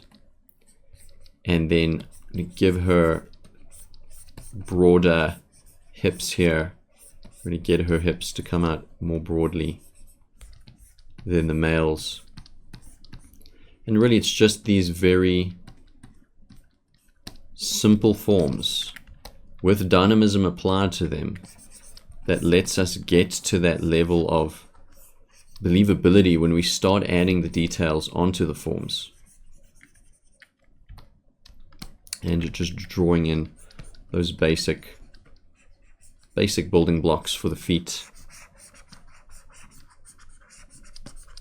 Just imagining the forms, drawing through the forms, imagining and feeling them out, like what is the full 3D form of this particular object. And we can add in the arms. We'll just keep the hands very simple as well. And feel free to really experiment as well in terms of how the curves are happening on these dynamic cylinders. You can really just, it doesn't always have to oppose in this particular way. You can change the direction of the opposing. Let's just find that little crink in her neck where we can feel out the form of the breasts and apply our form theory there. These kind of soft malleable masses that flatten at the bottom, kind of using that, kind of just lightly using that heart shape idea to get them to read well. And I'm checking the proportions of the nipple line there, and I think that's okay for the forms there. And then we can do the back view.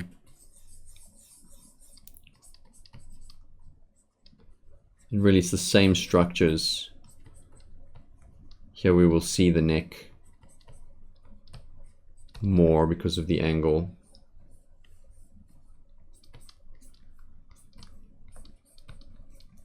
And just drawing those forms. I'm using a very rough, just a shorthand way to get these forms down. But it's exactly the same thing really, all the same theory.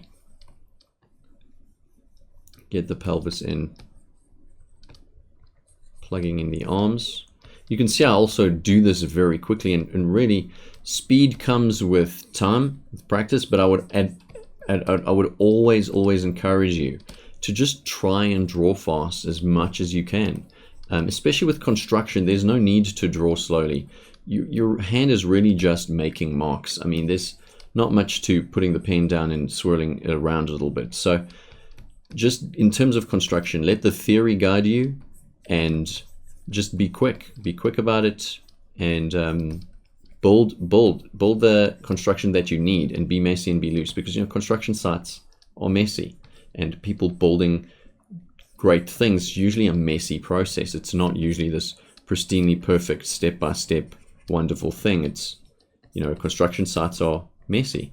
Making a cake is messy, doing art is messy, right? Cooking good meals is generally quite messy. You don't do it in a neat way. And we're just putting in these basic shapes there, maybe not exactly the same angles, but relatively the same. Her shoulders here are a little bit broad, so I'm going to bring that form in. Just make the shoulders a little less broad. Keep the hips kind of wide. And the proportions are a little bit different. The scaling of the head is just a little bit different. It's not the end of the world. It's relatively the same. It's relatively okay. All right. And this will be our basic, very basic female forms where we're stacking them, building them together. Let's go back to the male form now. And let's actually just put those labels in there as well. We want the front and the back. Go back to our male form. And what I'm going to do is I'm just going to take my eraser and just lightly erase the base forms here so that I can draw over it, just do a quick kind of skin surface layer over it, and just kind of use the forms underneath to guide. I'll add an ear there just for a little bit more appeal, using the underlying forms to kind of guide where I put these lines. And I'm not doing majorly complex anatomy here. I'm just really being guided by those forms, just doing single lines, not too sketchy. Kind of let the skin go in a little bit here at the chest. Just put in some lines there. I know that there is a bump for the knees, so I'm going to add that in. Draw in the crotch section here. Keep it simple. Just being guided by the forms. I don't even connect every line necessarily.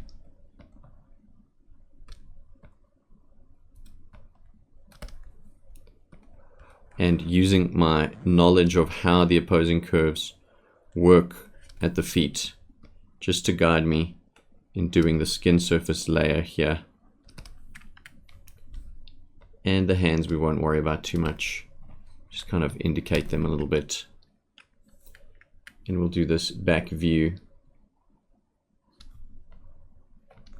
Face kind of comes out the front, something like that. And just really in many ways, just kind of tracing what we see, even with a very elementary knowledge of anatomy, you can get pretty effective looking skin surface layer just by following the forms, right? Just get these elementary kind of hand indications in. And I just want to take this line a bit in. I just feel like it's a little bit too overlapping that line of the arm. Draw this in. Following the forms, but connecting all the surface layers to each other. Don't suppose we'd see much of the knee from that angle.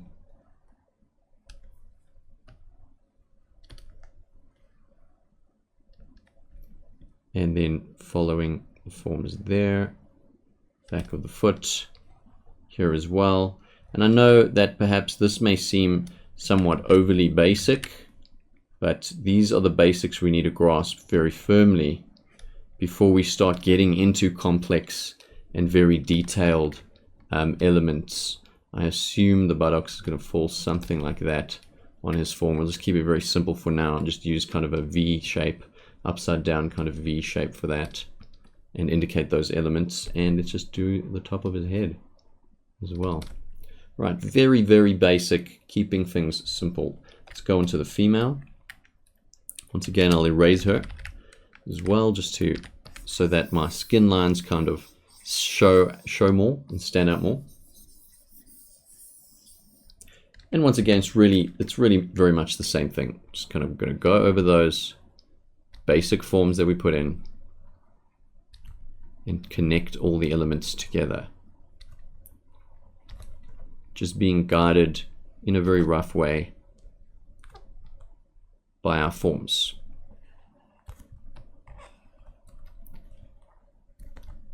So while I'm doing this, we can talk a little bit about advanced anatomical study. At the end of the course, at the end of module 3, mind you, there is a video discussing how to study anatomy in a more advanced way. So that, of course, I definitely recommend that you watch that. Anatomy is something that is going to take a long time to learn, but it shouldn't be something that stops you from continuing through the course, because when you have the basic anatomy, you can start drawing great characters, and always constantly learning anatomy will help you improve the realism of the anatomical forms themselves. But not all styles call for hyper-realistic anatomy, which is great, especially if you are into doing more stylized work, whilst knowing the advanced anatomy is definitely always an advantage. A lot of the stylization, while built on the fundamental anatomy, doesn't really call for you to draw in every micro detail of every muscle. So here we're doing the back view, just drawing in those neck forms. And these look very clunky and basic, but that's really the point. That really is the point. We want to just keep things simple. Maybe I'll even indicate her breast a little bit there. This breast size here, they're not exactly the same. Let me just fix the sizing up. Draw a line, a planning line here for the volumes, and then have them be at roughly the same height as each other. Just rough it in there.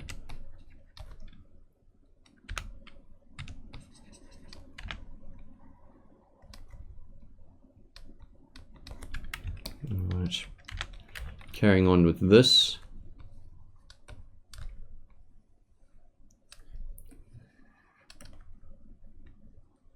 Just following the forms. Just getting a very basic skin layer version.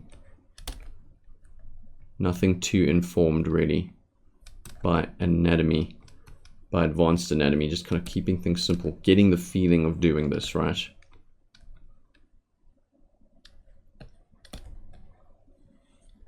Just following those forms. And this isn't about good looking work. I know I've said that, probably said that already, but just get the hang of it. Get the hang of this very basic thing. We can refine pieces and bring things up to a professional level at different stages. For now, we just want to get this kind of idea of like, let's build forms and then put stuff on top of the forms. And these are very, very elementary drawings, very, very elementary drawings. But these are the basics we need to go through. And I really have tried to make sure that you don't feel throughout the course that, you know, even the examples are unachievable. Now, I feel like you should be achieving something at this sort of level, at this sort of look, at this stage in the course. And so there we have in a nutshell, just using those forms that we've learned and putting the skin layer on top of them. And just getting something that looks solid, right? No crazy overlaps are being done yet. No crazy detailings being done yet. Just basics. All right, I hope that this demo was informative and will help you when you're doing your exercises. Let's move on to the next lesson. In this lesson, we're going to take a look at the forms of the eyes and really how to grasp drawing the eyes, right? The eyes are extremely important. It's also extremely important that you spend time really learning all the nitty-gritty details of drawing eyes, and also that you get them right when you're drawing. Messing up the eyes really messes up one of the key focal points of a character drawing, because usually the head is where people look first, and on the head are the eyes, and the eyes are keys to the expression of the character. So really take learning eyes very seriously and do everything in your power to make sure that your eyes look right, look correct, and look good when you're drawing them. Nevertheless, let's get started in learning the basic forms of the eyes. So really, the eyeball itself is just a sphere. It's just a sphere. From an anatomical point of view, a side view, the eyeball has a concave section in the front, which is the iris, as well as a lens on top of that. The pupil is inside that concave section, which lets light shine into the actual space of the eyeball. Then there are many little elements here that detect light and color, and there's a cup-shaped type of connection behind the eyeball that then communicates that data to the brain. So that is essentially the structure of the eyeball itself. And for us, we want to just grasp this form nature of it, the spherical form nature of it first, and get used to putting that iris and pupil section onto it and being able to rotate it in perspective as we need to. So for example, here we're going to do just a front view. We can draw the iris circle on here, the iris shape on here, put in the pupil, and there is really an eyeball. It's essentially 3 concentric circles. All right. So there's that. We don't want to worry about details, little flicks in the eyes and other things yet. Just these 3 shapes, but we're going to add the lens when, just a little bit of the lens when we rotate the eyeball left and right. So let's take this sphere over here, put it over here, and let's start rotating. Let's rotate the eyeball to the left and then to the right. So we'll draw another sphere again, using some contour lines to give us a feeling of the form. And now, because we're rotating this circle, which is in a front view, it's a circle, in perspective to the left, it's going to become a bit of an ellipse. And so, because it's an ellipse, so the pupil itself also becomes an ellipse. And because it's convex, the form over here is convex. The ellipse of the pupil is going to move slightly in. It won't be dead center of this 2D shape, but rather it will be inside this convex shape. Right, this convex form here. So it moves slightly in. And the lens actually wraps over. So I'll draw some contour lines for that. But the lens really sticks on, just like we see here in the side view. And a lot of ways that this is shown is by adding a little highlight, because that is really where the light is bouncing off from, the specular light, the very sharp, bright highlight in the eye, especially over the pupil area and the iris area, is light bouncing off of the lens. And that is a slightly left rotation. The right rotation is basically the same thing. We use a nice center line, and we can draw through to really feel that spherical form, the eyeball. And we're keeping things loose, we're keeping things rough. This is not a refined drawing. And we're drawing in that ellipse. Once again, a circle in perspective is an ellipse for the iris, and then for the pupil, remembering that this is concave. Darken our pupil there, and then again we can add a light. Let's add a little highlight here, just an indication of a highlight to show the lens shape.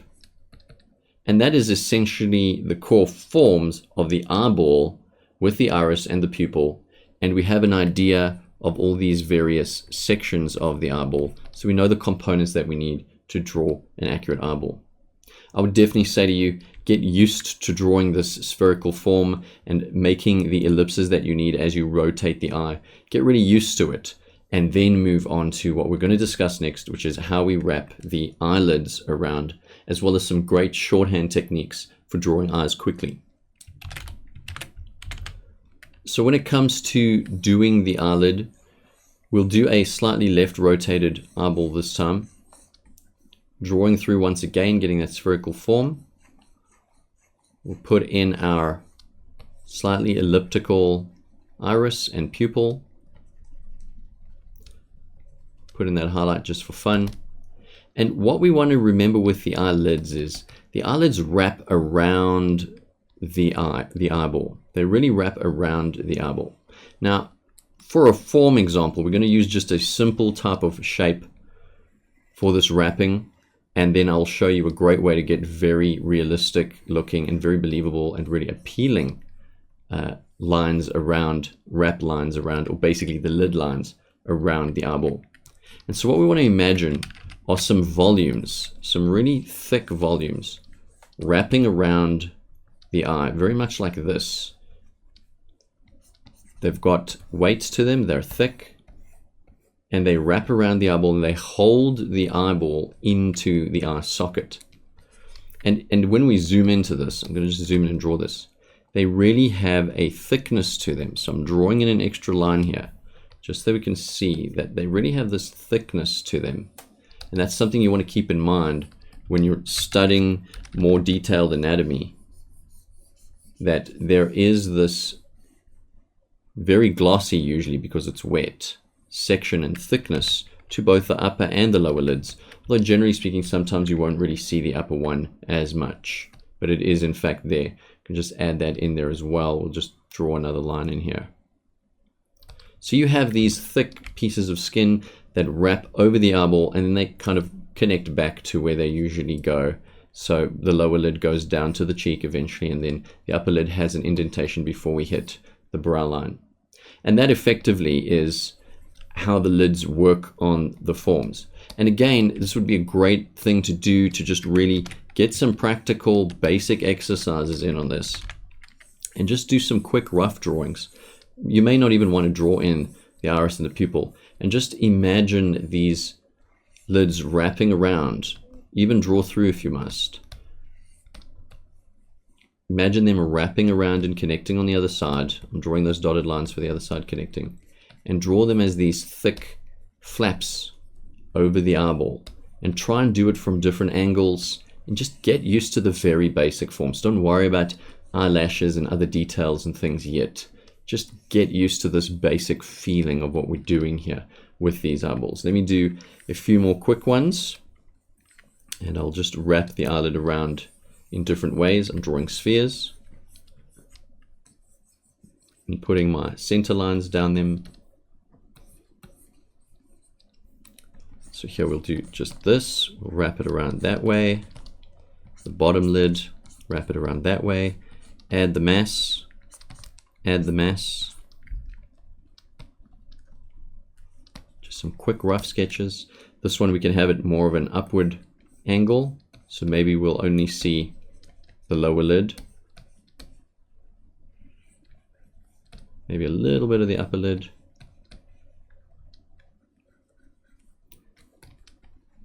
just put an arrow to indicate the direction the eye is looking.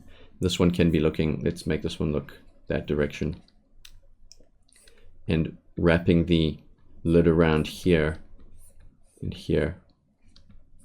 This is more of a side view, almost a side view. Let's just do a bit more of a curve in there.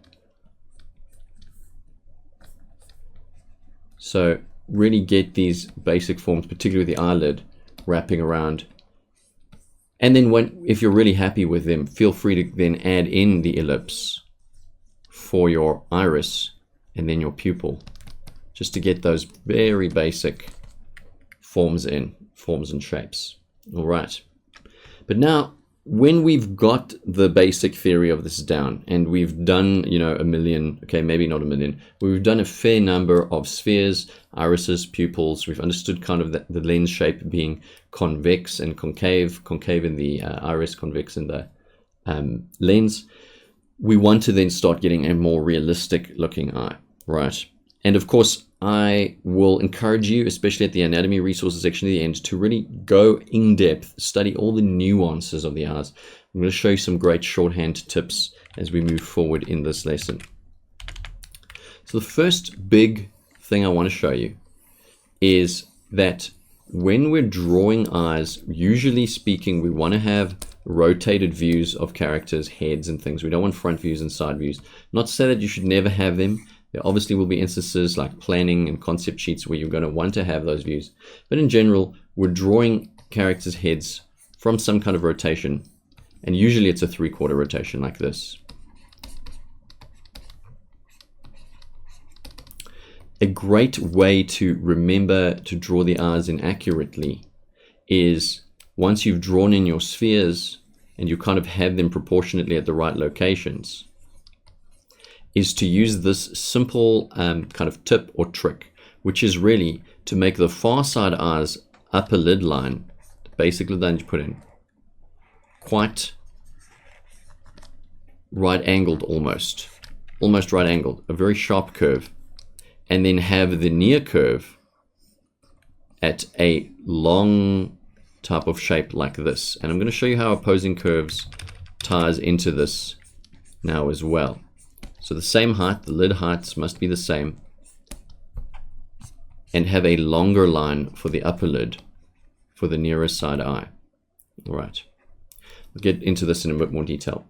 So when we're thinking about the lid shapes over the sphere of the eyeball, What we want to keep in mind is we know they're wrapping, but the nuance of the shape in reality is something of some kind of strange combination between a diamond and a circle, that when we kind of tie the theories together, we get basically these types of opposing curves. And if you remember these, you pretty much can never go wrong.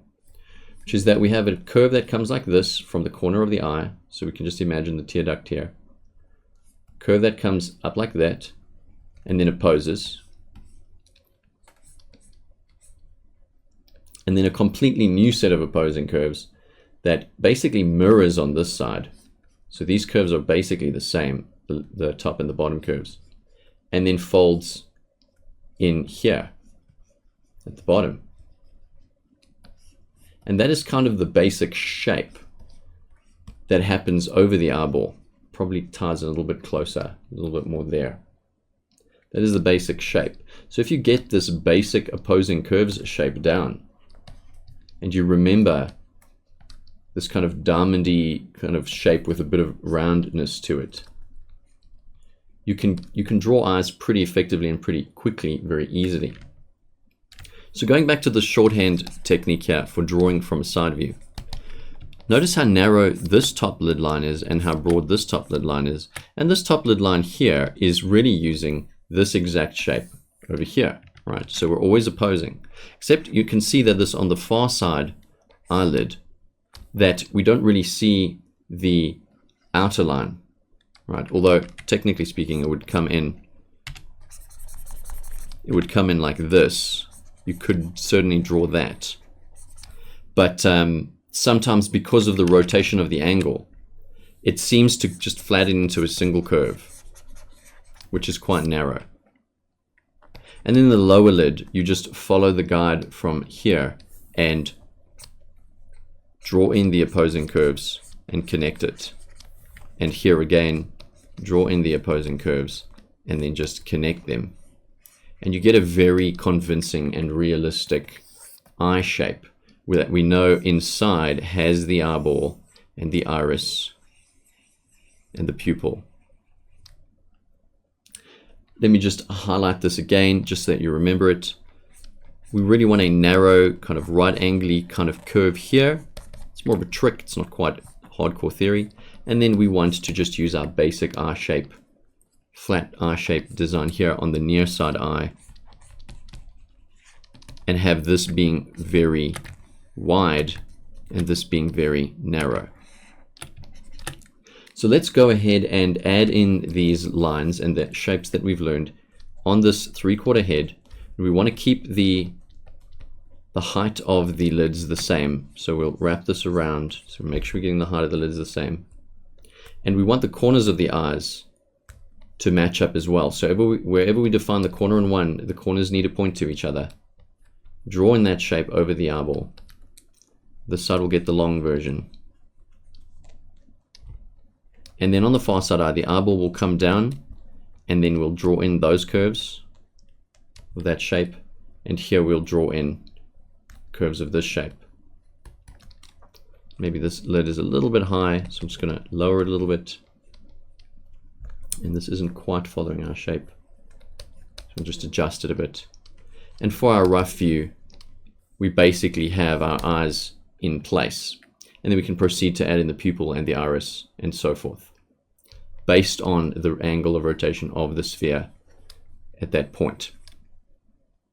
So something else that's key to remember is that when you're doing 3/4 views of heads, that you want to make sure there's always a space between the end of the eye, so here's the eyeball and the lids, and the side of the head. Make sure there is always a space here. It's a very common error to make, especially for beginner artists, to draw the far side eye really right up against the side of the headline or even over the headline. I definitely would advise don't do that. Always leave a space and it will generally always look fine. And don't forget that when you are doing head exercises for drawing the eyes and placing the eyes, that you're remembering your proportional rules. As the eye line is 1/3 roughly down the sphere, the nose line, the mouth line, and so forth, right? And the ear height, so here we'll adjust that, is between the nose and the eyebrows, wherever the eyebrows may be. So those are some key tips for drawing the eye shapes and getting the eye forms down. The lid lines, the upper lid lines also make a crease. And generally speaking, you don't see the lower lid lines that much. Perhaps when a character's tied, you'll see a slight crease underneath their eyes that you may want to put in when they're tied, but generally you don't draw those in. But the upper lid lines just wrap around, and they usually don't have to connect directly from the corner or the corner. You can just indicate them by drawing them in. Let's just get rid of some of our planning lines here. Just erasing those out. And we draw in those upper lid lines to show the volume and the mass, in a sense, the volume and the weightiness of those upper lids.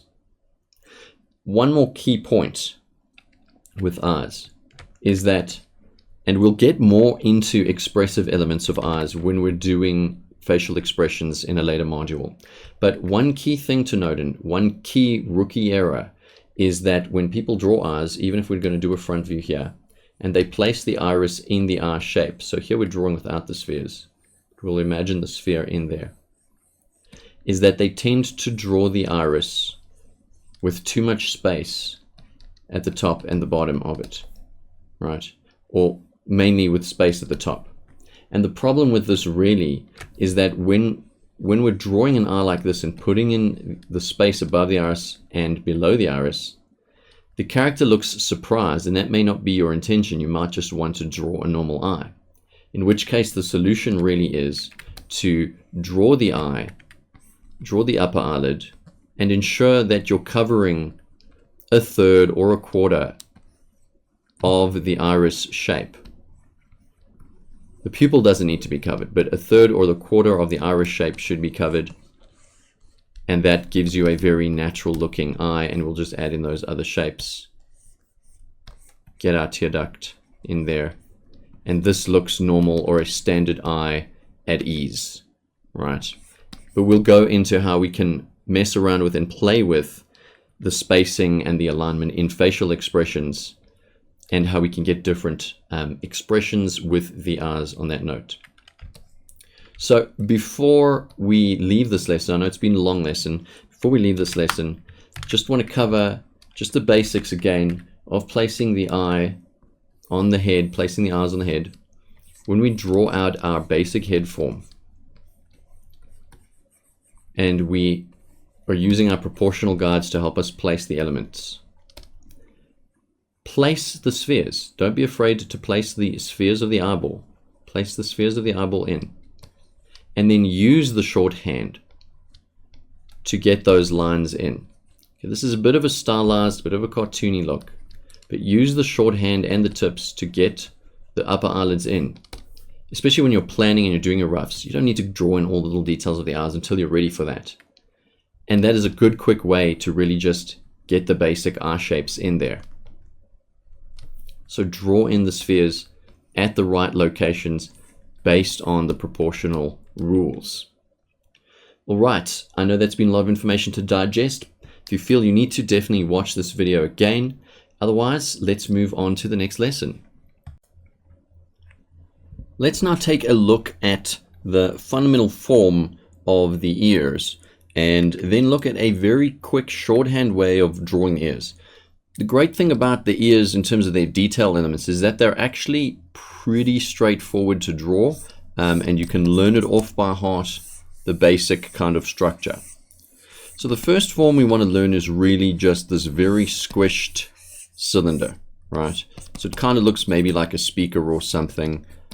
I'm kind of showing us a little bit of a side view there. Here's a plane, and we can see through in the drawn through section here, the side plane, and this area here is where it would attach to the head. So of course the basic form, right? It's not really that anatomically informed.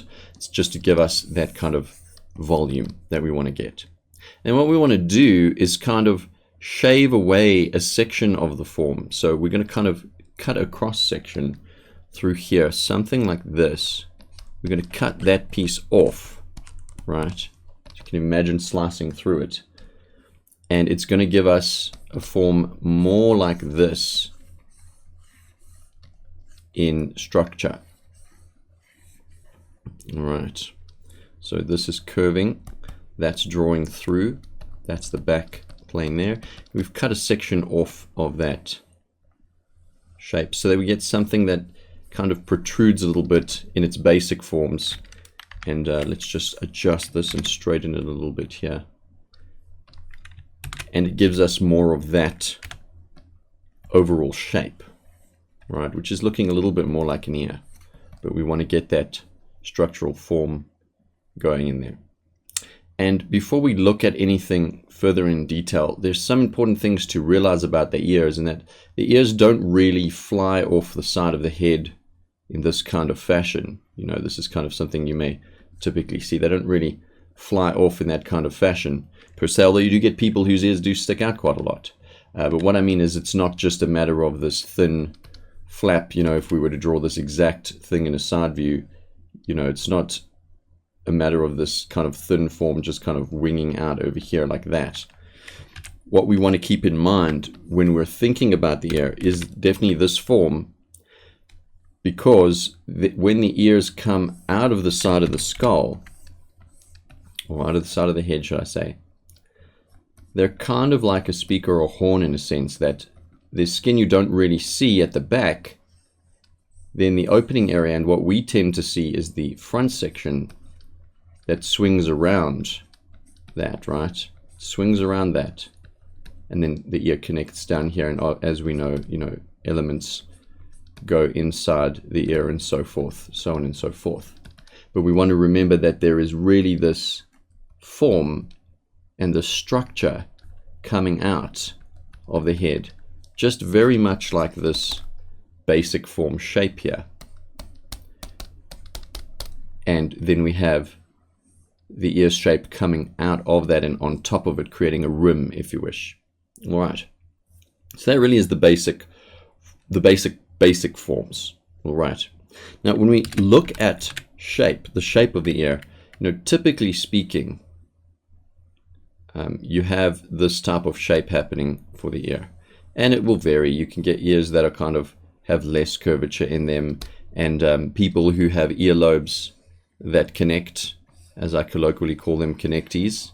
Their earlobes kind of connect down. They don't swing under very much. Just genetic differences and genetic differences, yeah, between people who have more rounded earlobes and people who have connected type of earlobes. All right. But what I want to actually show you, apart from the basic form structure, is how to easily learn the interior lines of the ear and to get yourself into a mode where you can just kind of grasp it very quickly and very easily. A friend of mine had taught this method to me, and it's almost too easy. And you think, well, this can't be the professional way to do it. Well, I'll admit that I've been drawing ears like this for years. And really it is that you learn this very flat 2D kind of pattern off by heart. So first you have this ear shape, very much like that. And then you draw in another arc here, very much like that. All right. Let's in fact do this in different colors, right? So we do step 1 will be this. This is very much a how to draw book type of way of teaching this, but it's just really effective. Step 2, you do that arc. Let's put that 2 over here, and we'll see why now. And then step 3, we put in a line there, and we bring this line down, and this is quite important, where we want to create effectively a type of bottle shape here, like a bottle, then curls in and around, like that. Okay, I've drawn that a little bit too far out. Let's just keep it in a little bit. Have the bottle shape come down here, in, around, like that. Let's say that's step 3. And then step 4, we can pull another line down here.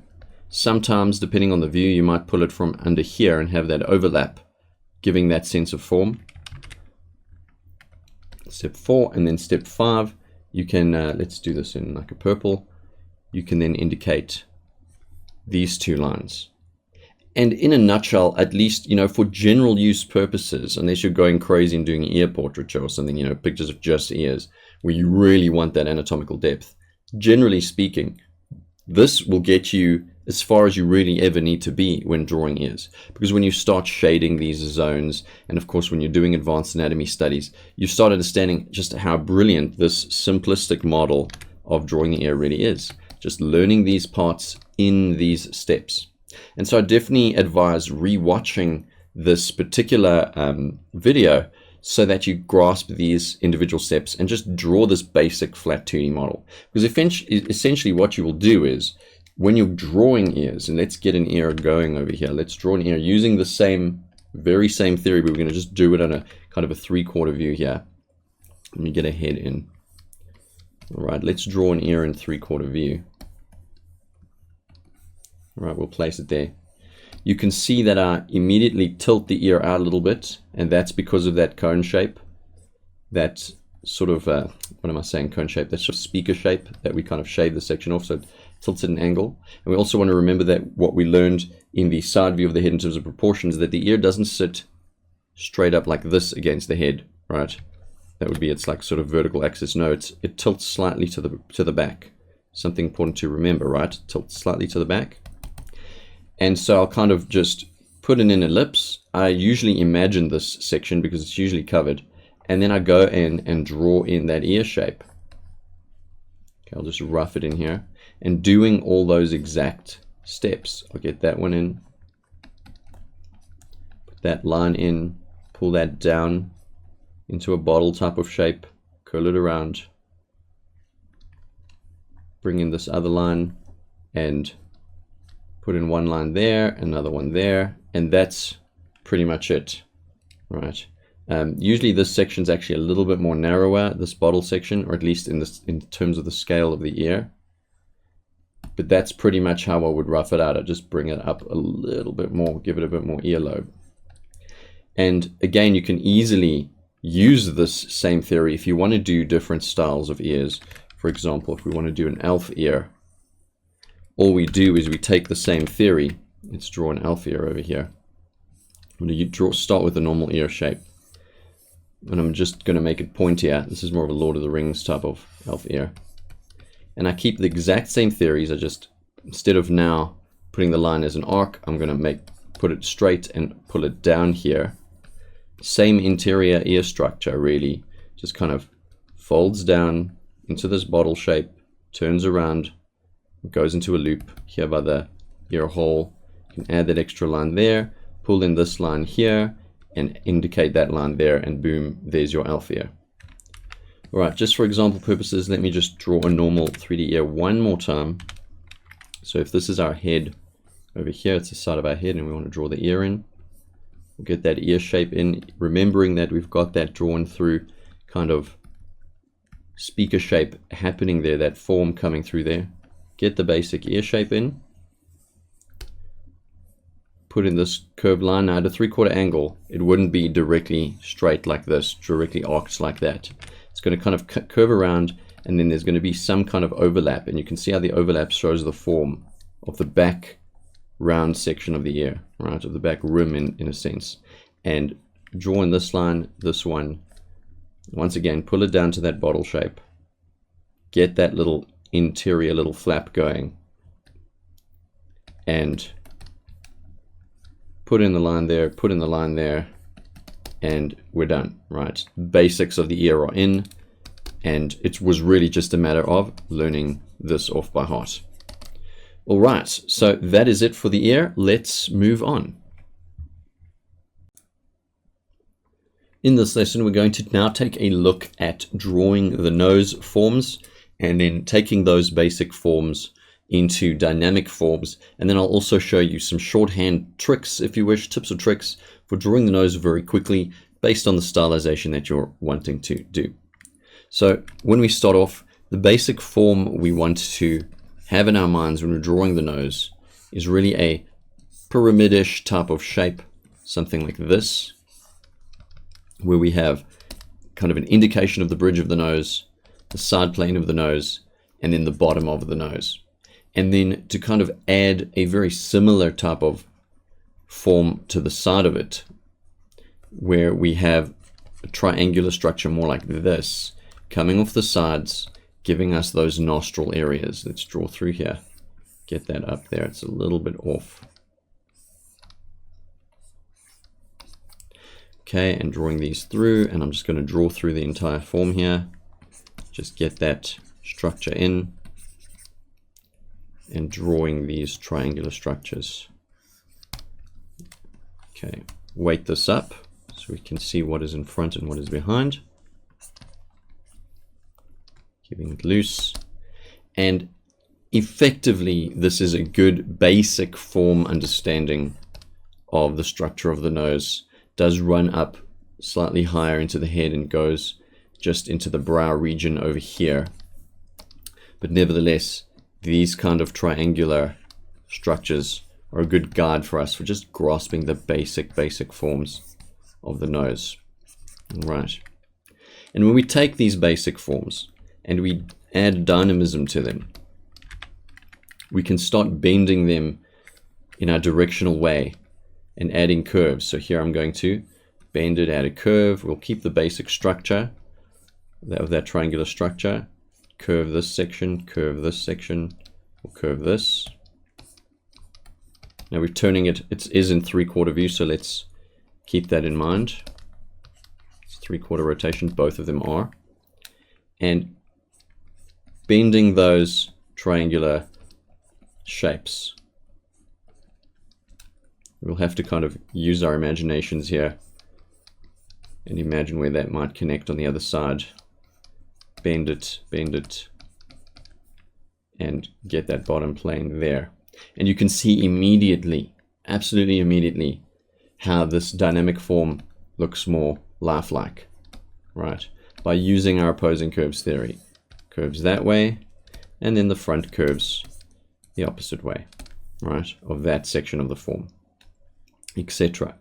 Right, so, and now once again we have the front plane, bottom of the nose, side of the nose, and then the top of the nostrils, and then the nostril areas are down here. I'm just going to darken this up just to kind of enhance that. So really, it's what we've been doing all along, taking very basic building blocks, adding dynamism to them by bending the lines, giving them directionality, and you can see just the impact that that has, especially on the nose, and how much more lifelike the nose starts to seem when you do something like that. Let me show you some shorthand tricks. I'm going to show you two sort of shorthand tricks, tips, tricks. I don't know what you want to call them, shortcuts maybe, for drawing the nose. And the first one is, and you've seen me do this a lot, and it really is my go-to, I will start with an ellipse. If I'm drawing a 3/4 view, I'll draw an ellipse at an angle like this. If I'm doing a front view, I'll just do an ellipse like this. And for the front view, I really just add in a nostril here, add in a nostril here, sort of at this angle. And it kind of implies the bottom of the nose plane, helping you to kind of envision where you might place the bridge somewhere here to show the top plane, right? And then imply, you know, not explicitly state, but imply the side planes. So really that technique is just an ellipse to define the bottom of the nose plane, put in those nostrils, and most of the time you'll already get a good nose feeling from just doing this, right? From just doing this ellipse and these two nostril indications, let's say. All right. But from a side view, it's very much the same thing. It depends on the nose you want to do. You can do sort of very kind of pointy up noses. It depends how at the angle that you tilt the ellipse. But really, you draw the ellipse in, you draw the one nostril in, and then you darken the bottom of the ellipse here. And let's just copy this. Let's just copy this shape, or this quick sketch, because I want to show you two different nose designs. And what you can do is, let's say you want to get a very kind of Disney-esque pixie type of nose or something like that. You can really just put in the bridge like that, and now you have the top plane, the side plane, the bottom plane. And if you want to add that extra detail, you can just put another line in to indicate top of the nose. And so this would be the bottom of the nose. Here's the nostril. And from this particular view, you can't see the far side nostril, but you could indicate it if you wanted to. It's just a little bit of a line. All right. So you can do that. And the reason I copied it here is you may want to do somewhat of a more masculine nose or more of a sticking out kind of nose, a pointier nose. So what you can do is just bend that in and then bring it up into the bridge and it gives you more of a pointy out kind of nose. And so really you can manipulate these lines as you wish to get different nose sizes and different nose shapes. You know, you may want to do some kind of witch type of nose. So for example, I would then use those basic forms, kind of over proportion certain elements of them. And so here I'm going to over proportion the top plane, and I'm going to take this bottom plane like this, give her giant nostrils, which I'll just draw as holes here, kind of circular holes, and just get that, kind of still trying to feel that bottom plane out with the ellipse, get that feeling in. And maybe this is a witch's nose. It's like a giant witchly kind of nose shape. All right. And the second one I want to show you is just somewhat of a more Asian style. I shouldn't say Asian, I suppose that's too broad a term. More of a manga kind of manhwa style, but not all the time, because generally speaking in manga, a lot of the time they're not drawing the nose or they're putting a dot for the nose. But I have seen more Eastern styles to have a nose that is more of a bump and less of an ellipse. So even from a 3/4 view, they start with a circle, and then the shape would kind of wrap around like this. And you can see it's much more of a round type of nose. And you can really just add in extra details if you want there like that. So pretty straightforward. And similarly, you can do the front view in the same way. And then you would just kind of pull the nostrils there. And it really helps imply that round shape of the nose. All right, so pretty straightforward. Those were some shorthand tips. That is the end of the nose lesson. Let's move on. Now let's take a look at drawing the mouth and the lips. And I'm not going to deny that there is quite a fair bit of complexity in understanding the mouth. The mouth obviously isn't just the lips and an open space in between them. There's a lot of anatomy behind it. But I'm going to do my best to kind of simplify it for you and help you grasp it in a very straightforward way. So first off, we're going to start with looking at the skeleton. And when we have the human skeleton here, we have this very round section for our top jaw section, right? So it's very round, and from a top view or in a basic form view, it's very much shaped like half a sphere, basically. So we'd have something like this, and it kind of wraps around. And our top jaw section where our teeth would be here, kind of probably not at that scale, something like that, is really round. It's a very, very round section. I'll just draw in these extra elements to help us get the feeling. Just a very quick sketch here.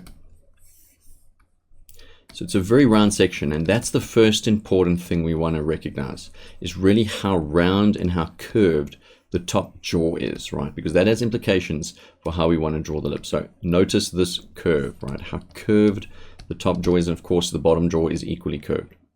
And then when we're thinking about the bottom jaw, right, it connects down here, the bone starts connecting down, it comes down to the front like this, and from the other side like that, and then it has the bottom teeth in it, and it is also very round, right? It's very much a basic view here. It is also very round and very cylindrical in a sense, right? Not a full cylinder, about half a cylinder. So very much like this. And this is the basic form and the basic shape of the mouth that I really want you to constantly grasp, that this is really cylindrical from below the nose just to kind of before we hit the base of the chin. Well, even the chin itself is quite cylindrical. Okay, and then it moves up into the other bone structures. So underneath the face, we really have this cylinder type of structure. I'm just going to reinforce it in blue here. We want to know that this section of the mouth really is very, very round. Okay, very, very round. It curves around from a bottom view. This with the jaw. Here, the mouth would be curving around like this. It's quite a lot more extreme than you think it is. And even right now, go ahead and feel your mouth, close your mouth, feel your mouth. And just feel how round it is, how round that section of the face is. If you put your thumb here, your forefinger here, just kind of feel that section out. It's very, very round. Here's the bottom lip over here. All right. Okay. I think we should actually, I think we have that down, right? That it's a very round, right? It's very much circular. Okay. So keep that in mind. Very round. I know I've said it a million times. Just, it's so crucial that you remember this. Okay. So when we know that, when we understand that, and when we want to then draw the mouth on top of the head, we want to always then start by imagining, so here's kind of our head, our basic head form, right? Just another head. We know where to place the mouth, which is that third, but we want to remember that no matter what the expression is, the main mouth line generally will always curve. It looks like a smile right now. When we do facial expression and motion, we'll know how to manipulate this a bit more. But if I just add corners like that, it doesn't necessarily imply a smile, but we want to know that there's that roundness, right? The line should always generally have a curve, especially at a 3/4 angle. Okay, so first big rule, it's round. The jaw, the front of the jaw where the teeth are, really is round. Of course, we've seen those cartoons where they have the kind of little Granny's teeth, or the electronic clicker ones, you know, that they're usually chopping. I don't know why they were in old school cartoons. I think it's some kind of toy, and you wind it up and the teeth clacker, you know, they clack, clack, clack, clack, clack, clack, clack. All right. I think I've pushed the point hard enough, and you're probably tired of hearing me talk about how round the jaw is. Anyway, let's move on to the basic forms of the lips then. So the lips themselves are essentially 5 types of cylinders. Okay, let's just do a non-dynamic version, which is going to look crazy, and then we'll add a dynamic version. The non-dynamic version would probably look something like this. 1 cylinder there, 1 cylinder in the middle, this is the top lip, and then 1 cylinder here, and then the bottom lip would be 2 cylinders. 1 cylinder here, and 1 cylinder here. I'm just going to darken those cylinder front angles just so we get an idea of how the cylinders are connecting to each other, or how the cylinders face each other in a sense, actually. That's kind of a little bit too steep, more like that. All right.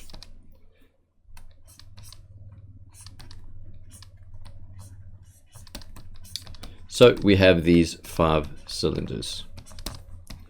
When we start making them more dynamic, we can then start thinking of what we typically know the lip shape to be. And so we'll use our dynamic type of cylinder shapes, bending the cylinders in this particular kind of way.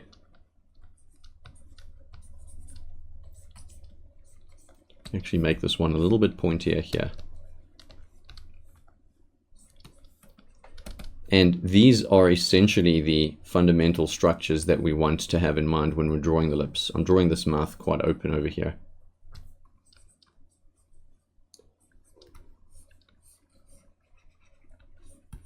Okay, and let's just duplicate this. And when we draw lines over this for the mouth, we're just going to do something very elementary here. We imagine those anatomical, very well-known sections over there, kind of just following the forms, connecting those two with a nice curve. And I'm sure you can see that form coming together, and there's kind of a little bump that happens here. And it's really following our opposing curves. Curve in that way, then that way, then that way, and then that way. All right. So those are the basic forms, right? So basic, dynamic, and a very, very rough skin surface level of the lips. And usually when you're drawing the mouth, you generally indicate the teeth, unless you want to go crazy and do some crazy kind of teeth. You generally indicate the teeth usually with just a line, and just remembering once again that curve shape. And I think I keep reinforcing it really because it's something ignored very often. Just remember that curved shape of the jaw and the mouth. All right. Let's go in, and I want to show you some shorthand techniques for getting this down relatively quickly in your work. So when we're drawing our head shape, just going to do our typical head again. Some very rough version here. Get our mouth line in. Depending on the style you're drawing, of course, it may not always be necessary for you to draw in every single line of the lips, because when you look at a person's lips, generally speaking, apart from maybe they're wearing very dark makeup or something like that, the lip value and the lip color tends to fade into the skin very softly. It doesn't have a very harsh edge. And so a common technique that is popular to do is to draw in the mouth line and then hint at the shadow of the bottom lip, just like that. All right, so that's one shorthand technique. Draw in the mouth line, hint at the shadow of the bottom. You can even hint at the indent of the top lip. Okay, and let's just do some very quick eyes here. And you get a very three-dimensional kind of look to the lips there, just by hinting the bottom shadow of the bottom lip, the mouth line, and then you can hint at the top lip as well. Sometimes you don't even need to do that. And when it comes to the mouth lines themselves, based once again on the style that you want to do, you may want to remember those three forms that kind of make up the lips, and those three forms then affect the mouth line, which gives us these kind of little indentation lines, very much like that. That would be the front view. And so when you're drawing the lips, to imply or add in those little indentation lines, and it give you kind of more of a realistic looking lip. Okay, if you want to open it, you can just simply draw in, considering the perspective, draw in a space with the lip open, and in this instance I'll have to move that shadow line because the mouth position is moved, the jaw position is moved slightly, and you get a very 3D look. And this is a shorthand that I use all the time. I really just draw in the top lip line very much like this. So there's me using those line forms, those line shapes, draw in that shape,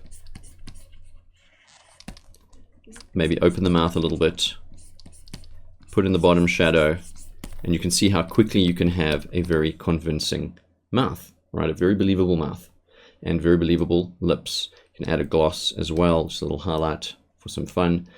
And finally, and something we're going to touch on in much more depth in the facial expressions and emotions module, is the corners of the mouth are very important. Depending on the direction that you face them and what you do with them, you can indicate different types of expressions. We'll get into this more detail, but try not to leave them out when you're drawing the lips. Kind of just put little dark dots there. It just gives the lips more of a realistic look. And last but not least, you can, if you really want to, you can draw in the lip lines, just connecting those areas that you've drawn. And certain styles really do call for the lips to be drawn very explicitly, that you can see the full shape of the lips, just like that. All right. And always try to, as well, as a last tip, try to keep the main lip line, so the line of the top lip or the bottom of the top lip, the darkest line. And it helps people really see that lip shape nicely, leaving the others lighter. They can see the expression in the mouth. All right, and in a nutshell, those are the basic forms of the lip. We added dynamism to them, and we looked at some shorthands. Let's move on. Now that we've learned the facial proportions, we've learned the forms of the head, and we've learned the facial features, I thought it would be cool to do a demo of a head, putting these features together, and also touching on the rough and the refined workflow a little bit that we'll be learning more about as we get further into the course. And you know, I've always been pushing you guys so far to really just keep things simple, be rough, be messy, be loose. You know, we're not striving for prettiness at the moment, we're striving for correctness. And so I will have a bit of a nice look going on here at the end. As the refined stage. We will get there in time, don't even worry about it. Okay, so let's get our basic forms in. And I thought one of my favorite topics to draw, just attractive girls. So I'm going to get a head shape in here using what we've learned. I'm going to add a neck in. And I'm thinking about these forms, even if I'm not explicitly drawing through everything. I think about every single form, very much in the exact same way that we learned. Well, in the exact same way that we learned, should I say. Get the nose shape in there. And just get that ear height correct. All right, and we can define the top of them just now. Going to draw more of a cartoony style character here. Get her far side eye in.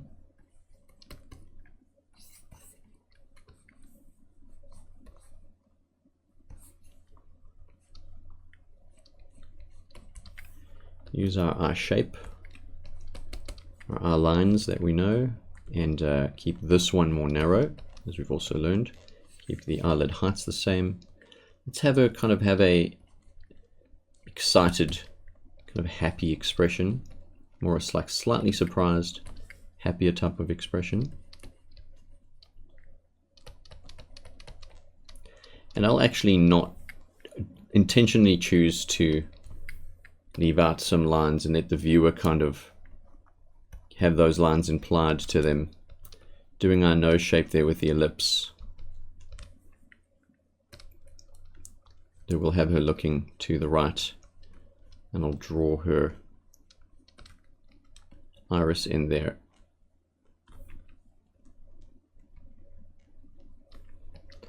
Okay, and keeping it rough, so we're doing the rough drawing here, nothing fancy. Drawing those lid lines. She looks a little bit upset, so I'm gonna just want to adjust this so that the eyebrows are not tilted so much. And get a mouth line in there, 1/3 roughly. Can indicate the anatomy of the lips, corners of the mouth. We'll open her mouth up a little bit. Indicate that bottom lip shadow. And get her ear in relatively the right height now. Adjust her jawline. I think her ear feels a little bit too high. No problem, just erase it, it's only the rough.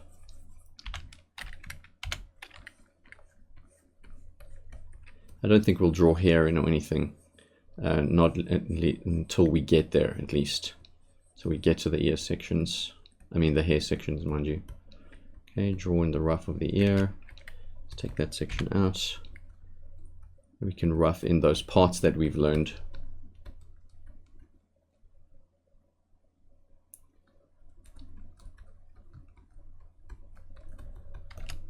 Just give her a little bit more of a lobe, an earlobe section.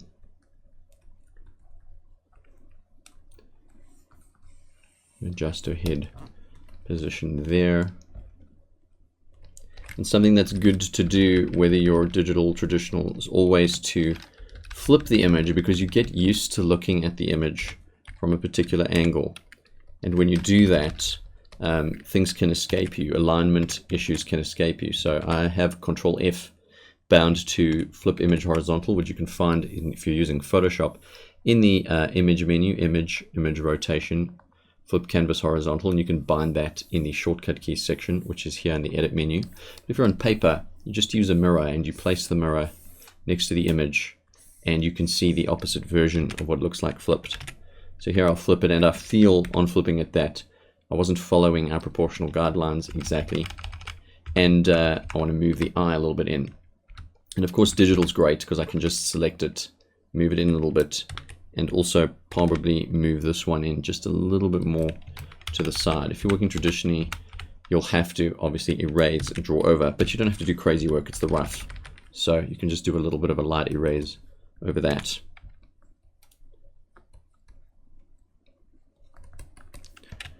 All right, flip that around. Perhaps in this one, I'll indicate her top lip a little bit and indicate her teeth, perhaps her top teeth a little bit. I'm going to change the shape here. So when you really have these forms down, it's quite easy to just get a little bit more creative with everything, because you know the basic forms. So now you can actually start thinking about creative things like, do I like the way this looks? Do I like the shape of her lips? Is her mouth the size that I want it to be? Etc., etc. And that's really where you find your freedom in art. You find your freedom in realist art, particularly in the rules. You find your freedom in the rules. You know the rules. And so once you know them, it's really up to you how you want to use them, how you want to bend them, and turn it into your own work, getting your own look and feel and your own style into how you want to create characters and things. I think there's a big discrepancy in the eye size here. So I'm just going to adjust that a little bit so that the bottom eye line lines up. So you always want to make sure that the bottom eye line lines up when you're doing layout based on our proportional learning, right? Based on what we've learned with our proportions. And if you have a kneaded eraser, if you're working in traditional medium, that's what you can do to get this effect. When I'm erasing here, I'm using a soft brush, and the brushes are included for Photoshop in the course, so you can download them. And they're very much all the brushes I really use, gathered from all sorts of places, just adjusted slightly, act a bit more like traditional medium, but nevertheless, the eraser brush here is this soft brush here, soft op flow, which just means it's a soft brush, very soft edges. The opacity and flow, and I'm using the eraser to give me a nice soft erase. I press lightly on the tablet and I can get a nice soft erased feeling there. Okay, I'm just going to adjust her eyebrows. Just make them a little thinner, maybe not so high up. Give her a bit more expression. Get her eyelid in there. This one's in, and I'll then add in her pupils. And just add her eyeball in there, keeping in mind this space. And then can actually adjust her cheek position a little bit. Bring it a bit more down like this. Give her slightly wider cheeks. And a softer face structure here. Maybe a bit of a thinner neck. Make her look a little bit younger. And just redoing that ellipse underneath the nose just helps me feel out the plane, right? The bottom plane of the nose. And then I would probably call that relatively done in terms of the rough. And, you know, obviously if this were supposed to be a finished piece, I would do the hair and, you know, all other details. Well, not that there's many more details to do, it's mainly just the hair and maybe the clothes and things like that.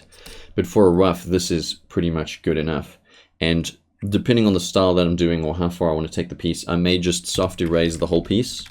So I'll do something like this, just soft erase the whole piece, and then do a cleaner sketch on top. Or if I want very clean lines, I'll put a new layer on top, or I'll drop the opacity of this layer and do a more refined sketch on top of that. If you're working traditionally, you can use a lightbox where you really just do your rough on one piece of paper, do your refined sketch on another. If your refined sketch is your final, great. If it's not, put another piece of paper on top, lightbox, then your inks with your multi-liner pens or your India ink or what have you. So in this instance, I'm going to just do a refined sketch on another layer. And here is where my mindset shifts. My brain shifts. We'll get into this very soon. We'll have a whole lesson on this process, but my brain and my mindset shifts from rough, structural, accurate type of thinking to now more just being creative and stylization thinking, more of a, dare I say, graphic design type of mindset. So everything here is in place. So my focus now is I want things to look clean and professional and neat. I'll keep my lines loose. I'll be thinking much more about line weights now.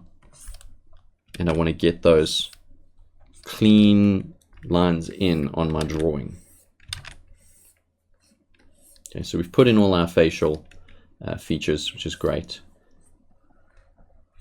We're using that structure we've learned for our head from our proportional model and from our form model that we've learned, making things dynamic. And here I'm going to just do that exact kind of flow we learned for drawing the ears. This is the 3/4 one, so I want that overlap to be there. Drawing these lines, drawing that weird kind of bottle shape that then curves. One line here, indicate another one there, put that there. Nope, that's not right, we'll do it again. Possibly a bit of a too thick line weight here that I'm using on the pen, or the pencil, should I say, but it's no big deal for this demo. Bring the head out the back. No, she looks a bit crazy, she's got no hair. Just following my forms and drawing the eyebrows here. Keep them very simple in their design.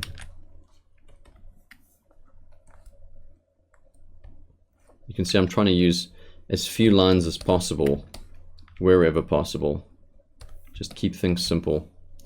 Get the eye shape in. And it's really a good idea to thicken the top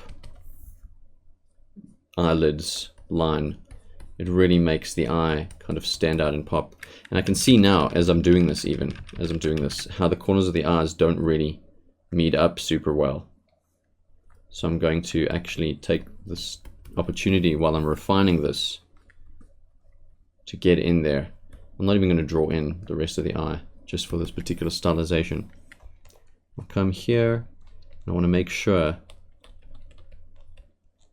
Okay, this is a little bit too broad in shape. You know, I've said to us that we really want to have that kind of diagonal, kind of a shorter shape for the far side eye. Shouldn't be as long in terms of its length like that. So this one is about double the length, which is good. I do use undo from time to time. Pens and paper does not afford us that privilege. I'm going to just indicate some lashes here. Just a couple, I don't go crazy in this particular style that I'm drawing. It's like 2, usually 3. We'll put 3 in. Draw in that eye. And get our shapes in here just a little bit. Once again, I'm not even going to draw the inside shape. I'm just going to imply it, so the viewer's mind can make up that inside shape. And here I don't even complete the iris shape either. Again, I'm implying that the shape finishes.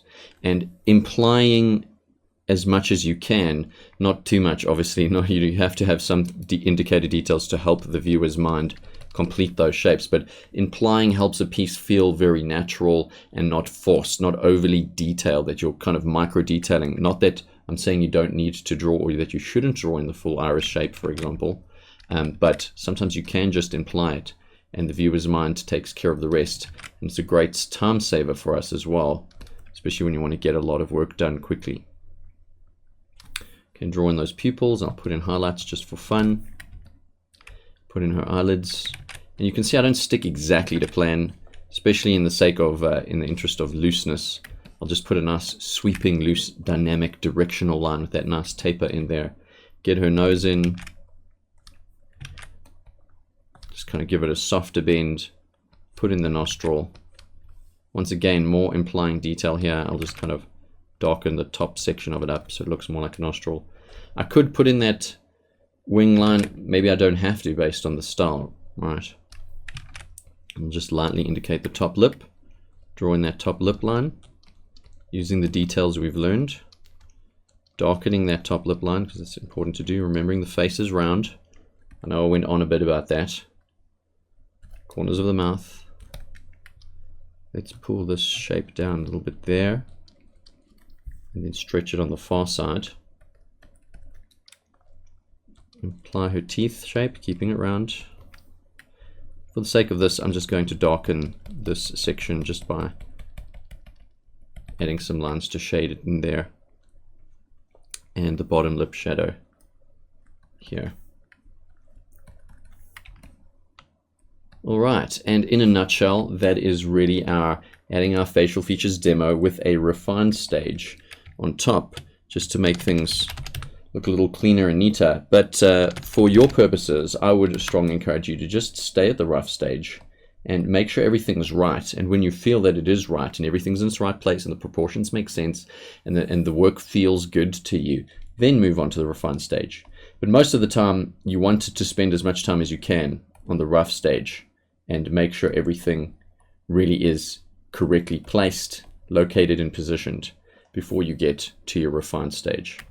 And this is the end of the demo. Let's move on. Now that we've learned about the basic forms, the proportions, and the forms of the facial features, it's time that we talk about advanced anatomy. Anatomy is a broad and separate area of study that's really about learning the nuances and the design of anatomical bodies. Characters are much, much more than just anatomy though, but a strong anatomical knowledge is a very useful tool. There's unfortunately no way around learning advanced anatomy. It really has to be done, and it really will benefit you. There's no real I've made it or kind of bar level like that, you've reached the bar of studying anatomy. Because it's so complex, you will be studying it probably for the rest of your life, just in more and more detail and gaining more and more skill in remembering the nuances of the anatomical forms. Nevertheless, your skills keep improving as you create art and study anatomy further. Every subject has a grind. If you're playing guitar, if you're playing an MMORPG, there's going to be some point where you have to grind. We're going to be playing that C chord or that A chord or whatever a million times to get the pattern. Anatomy is very much like that. Everything has its grindy parts, and for character drawing, anatomy really is one of the big grindy parts, and not ludicrously fun, but you can make it fun, and it does get more interesting the more you learn about it. Studying anatomy really is observational art. It's about repetition, learning the anatomical elements off by heart, and it's not really hard to grasp once you understand the fundamentals we covered in Module 2 and 3. In a sense, it's a visual library development of the human body. You pick up an element that you want to learn, for example, the neck muscles, and you study them and you draw them from multiple angles, and you just keep doing it until you have a good understanding of the nuances and the shapes of those muscles, or the skeletal structure, or the skin surface area. When you learn anatomy, you'll want to focus first on the skeletal system and the skull. Really do studies in depth on those elements, draw them out, rinse and repeat. Then focus on all the muscles, same deal, and then augment that knowledge with figure drawing of the male and the female bodies. The Anatomy Resources and Study Guide in Module 3 provides a great resource as well as a guide to have you study anatomy efficiently and effectively. To get to a good level is not going to take forever. I promise you that. It really isn't going to take forever. There are major anatomical bodies and minor anatomical bodies, and really getting the major bodies in is what counts the most for getting hardcore, really advanced looking anatomy. Anatomy should, however, not be a stumbling block for you, and I want to emphasize this. You'll likely always be learning anatomy throughout your life. For now, follow the anatomy study plan and resources that are included in this module and learn it slowly. But continue on with the course. Many of the concepts you'll learn later in the course, especially in terms of gesture drawing, will rapidly increase your anatomy learning speed. Because of course, at gesture drawing, the advanced levels of gesture drawing really is doing figure drawing, doing life drawing of the human body. And that's really what we want to be good at, drawing the human body well. All right, this is the end of Module 3. Let's move on to Module 4, gesture drawing.